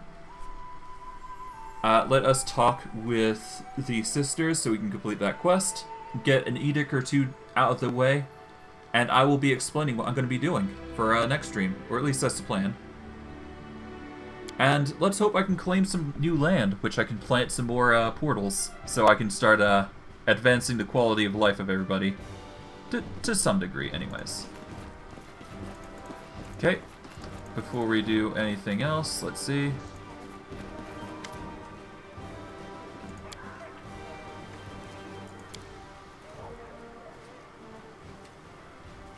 Alright.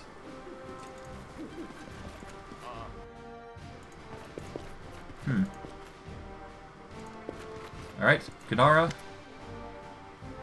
Kanara mumbles something with an independent air, then chuckles. Some story, isn't it? You're fine, aren't you? I'd say I'm perfectly fine. Like I've started a new life. But seriously, I do feel better, now that the Soul Eater is no longer a threat. Did you understand what the Forefather was trying to achieve? He explained everything, with his devilish dedication to details. He considers his offspring a valuable investment, and me, well, I'm his property. And my death didn't annul the contract. But I suspect he has another motive. You know, Demi Vigas, like the Forefather, lived for one thing. Twisting the souls of believers in other deities and bringing them under the reigns of Asmodeus. Hell does not forgive mistakes, and the Forefather was well regarded there. But his valuable investment slipped his grasp, to be rescued by another deity. That must be unbearable for him, and he will do anything it takes to get us back. Or me, at least. I'm surprised you and Kalikkes didn't get into a fight. We can't, thanks to Nethys. It was a wise decision, dividing us with a time-plane wall. But seriously, the Forefather is as devious as they come. Found a way to trick us both. But everything turned out all right in the end. I suppose. What can we do? I'd say we should figure out how to stop the Forefather from carrying out his plan. He's stronger than you or I. It's only Nethys' power that keeps him at bay. For now. Only someone with a death wish would stand against a deity. Or his heralds. But for now, all we can do is wait. I need to talk to your sister. Kanar sighs. Of course, but cheer her up, would you? She must be all worked up, and she's been through so much. After everything happened in the Commonland Barrens, Kalikkes has kept to herself while acting as if nothing happened. This time she greets you with an almost pointed nonchalance. Hello, welcome. How are you? Kalikkes gives you a grateful smile, touched with sadness. It's been a difficult time for me, thank you for asking. Did you understand what the Forefather was trying to achieve? Oh yes, he couldn't help it, explaining everything in great detail. The patronage that Nethi gave us weighs heavily on him, but despite all his might, the Forefathers believe in rules. He imagines that if he forces us to break the deity's conditions, Nethys will turn away from us. Perhaps he's right, but in spite of everything, I'm grateful for the taste of freedom I've received. I've had enough of pretending. I want to bear my true name, and not have to lie about everything all the time. Are you upset that I didn't let you summon Kanara, and we barely saved the Sweet Teeth? I understand why you made that decision. It would be unfair of my sister to use her as bait for the monster, but I can't think of just letting my Forefather feed the Sweet Teeth to the beast. We tried to help everyone without making any sacrifices or putting anyone's life above others. Something in me rises against this decision, but the more I think about it, the more I see the wisdom in it.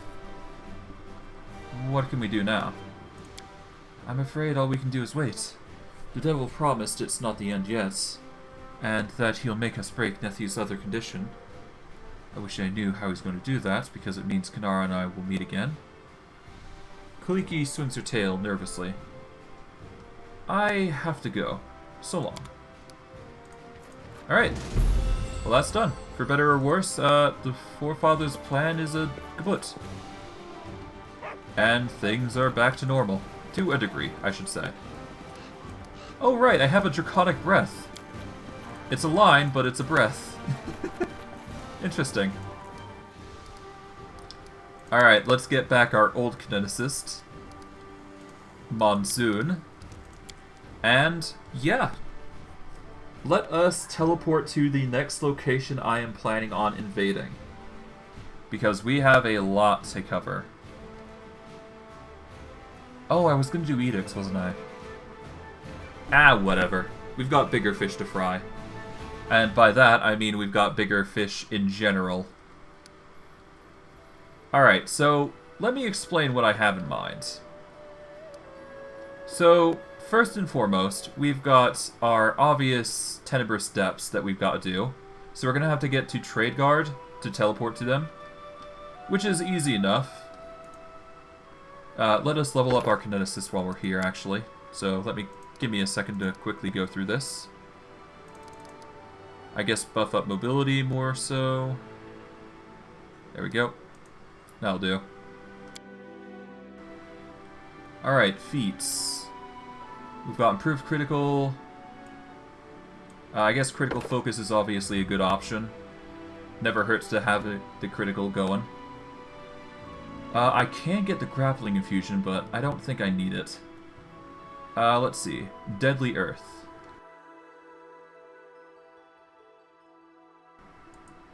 Deadly Earth. It's a form infusion. You infuse the ground in a 20-foot radius anywhere within 50 feet of you. The ground roils and buckles beneath the area. Anytime a creature enters the area, it takes half the normal damage from the blast, as do creatures at the end of the turns in the area. It counts as difficult terrain, though. It lasts a number of rounds equal to Constitution modifier until you use it again. That's not bad. There's also the rare metal infusion, which will give it the adamantine, cold iron, or silver quality. Let's go with Deadly Earth. I think the AoE is much better than the DR bypass. But yeah. For next stream, what I'm going to be planning on is I'm going to go to the Tenebrous Depths, because that is always a good thing to do. And in addition to that, we've got bigger fish to fry, because if I'm not mistaken, there is one specific thing. We can go to the dungeon with Varn. So what we're probably going to do for next stream is we're going to go to the Stolen Beneath the Stolen Lands. We're going to finish that off. We're going to go to Varnhold's Lot to determine the hero's fates, figure out what happened there. And by the time we are done, we are probably going to spam edicts. Or by the time that's done, we'll probably have an area to go to. Specifically, we'll have an area namely designed for, well, we've got to continue the story after all, but that's going to take 30 days, so yeah. For those of you on YouTube, like, subscribe, comment, hit the bell notification if you want to see more of my stuff. I stream daily, so if you want to catch more of my streams, you can catch me at 3/7 MST time in the description down below in my Twitch stream. For those of you who are from Twitch or are coming from YouTube to Twitch, follows are always appreciated. The more follows I have, the more content I can give you guys. And if you want to catch my VODs, my most recent VODs, Twitch is the best choice for that. If you want to catch my old VODs, you can catch my YouTube go to YouTube and catch my link down below in the description, or just search up FYMyPawn. But I digress. I hope you guys enjoyed today's stream. I know I did. And I'll see you guys next stream. Take care, everyone, and have a good day.